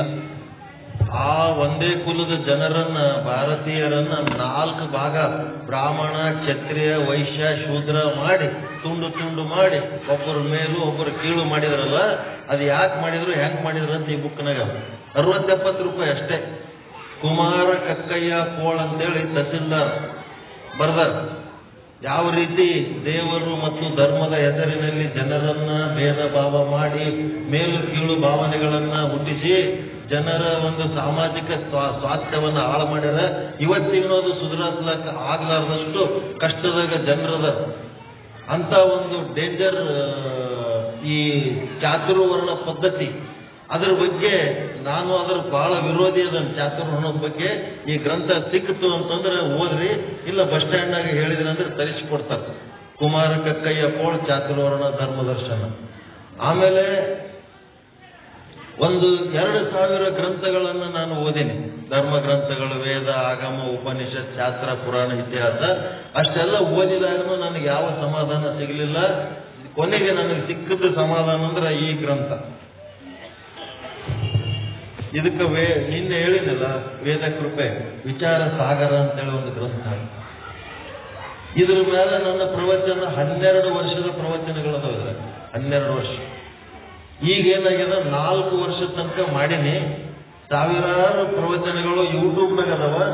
ನೀವು ಯಾರೇ ಅದು ಯೂಟ್ಯೂಬ್ನೊಳಗೆ ಹೆಂಗ್ ತೆಕ್ಕೋಬೇಕು, ಏನ್ ಮಾಡ್ಬೇಕು ಅನ್ನೋದು ತರಬೇತಿ ತಗೋತಿದ್ದೀರಿ ಅಂದ್ರೆ ಲಿಂಕ್ ಕೊಡ್ತೀನಿ. ಆ ಲಿಂಕ್ಲಿಂದ ನೀವು ಯೂಟ್ಯೂಬ್ ಪಾಠಗಳನ್ನ ಕೇಳಿ ಆಧ್ಯಾತ್ಮ ಏನಂದ್ರ ಇವತ್ತು ಅಲ್ಲಿ ಕೂತವರು ನಾಳೆ ಇಲ್ಲಿ ಬರೋದಕ್ಕೆ ಅಧ್ಯಾತ್ಮ ಅಂತಾರೆ. ಸಾಯತನ ನೀವು ಅಲ್ಲೇ ಇರ್ರಿ, ನಾ ಇಲ್ಲೇ ಇರ್ತೀನಿ, ನಾ ಗುರು ಆಗಿರ್ತೀನಿ, ನಾ ಹಿಂಗೆ ಗುರು ಆಗಿ ಸಾಯ್ತೀನಿ, ನೀವು ಶಿಷ್ಯರಾಗೆ ಸಾಯಿರ ಅಂದ್ರೆ ಇಲ್ಲ, ಶಿಷ್ಯ ಗುರು ಆಗ್ಬೇಕು. ಜ್ಯೋತಿ ಮುಟ್ಟಿಸಿದ್ರ ಇನ್ನೊಂದು ಜ್ಯೋತಿ ಹೆಂಗ ಆಗ್ತದ, ಹಂಗ ನಾನು ಒಂದು ಜ್ಯೋತಿ ನಿಮ್ಮೆಲ್ಲರಿಗೂ ಹಚ್ಚಿ ಜ್ಯೋತಿ ಸ್ವರೂಪರು. ಗುರು ಮುಟ್ಟಿ ಗುರು ಆಗ್ಬೇಕು, ಜ್ಯೋತಿ ಮುಟ್ಟಿ ಜ್ಯೋತಿ ಆಗ್ಬೇಕು ಅಂತ ಒಂದು ಅನುಭವ ನಿಮ್ಮನ್ನ ನಾನು ಇಲ್ಲಿ ನೋಡ್ಬೇಕು, ಇಲ್ಲಿ ಕುಂತು ಪಾಠ ಹೇಳಕ್ಕಾಗಬೇಕು. ಅದು ನನ್ನ ಗುರಿ. ಅದ್ರ ಸಲುವಾಗಿ ನಿಮ್ಮನ್ನ ತಯಾರು ಮಾಡ್ಲಕ್ಕ ಕಂಟಿನ್ಯೂಸ್ ನಾನು ಬರ್ತಿರ್ತೀನಿ. ಇಲ್ಲಾಂದ್ರೆ ನನ್ನ ಹತ್ರ ಬನ್ರಿ, ನಿಮಗೆ ಸಮಯ ಸಿಕ್ಕಾಗೆಲ್ಲ ಇದು ಯಾವ ರೀತಿ ನಾವು ಓದ್ಬೇಕು, ಯಾವ ರೀತಿ ತಿಳ್ಕೋಬೇಕು. ವಿಚಾರ ಸಾಗರ ಅಂತ ಬಹಳ ದೊಡ್ಡ ಮಹಾತ್ಮರ ಗ್ರಂಥ ಅದ. ಹರಿಯಾಣದೊಳಗ ನಿಶ್ಚಂದಾಸರ ಅಂತ ಹುಟ್ಟಿ ಬರ್ತಾರ. ಅವ್ರ ಚರಿತ್ರೆ ಅದೆಲ್ಲ ಹೇಳಿ ಬೇರೆ ಸಮಯದಲ್ಲಿ ಹೇಳ್ಬೇಕು, ಈಗ ಹೇಳೋ ಮಾತಲ್ಲ. ಅದಕ್ಕೆ ನಿಮ್ಗೆ ಯಾರಿಗೆ ಇಂಟ್ರೆಸ್ಟ್ ಅದ, ನಾನು ಪ್ರತಿನಿತ್ಯ ಪ್ರವಚನ ಮಾಡಿದ್ದು ವಾಟ್ಸ್ಆಪ್ ಒಳಗ ನಿಮ್ಮ ಗ್ರೂಪ್ನ, ನಮ್ಮ ಗ್ರೂಪ್ನೊಳಗೆ ನಿಮ್ಮ ನಂಬರ್ ಸೇರ್ಸಂದ್ರೆ ಸೇರಿಸ್ತೀನಿ. ಇದೊಂದು ನೋಟ್ಬುಕ್ ಕೊಟ್ಟಿರ್ತೀನಿ ನಿಮ್ಮ ಸಾಧಕರ ಕೈಯಾಗ. ನಿಮ್ಮ ಹೆಸರು, ಫೋನ್ ನಂಬರ್ಗಳು ಕೊಡ್ರಿ. ನಾವು ಅದ್ರೊಳಗ ಇದು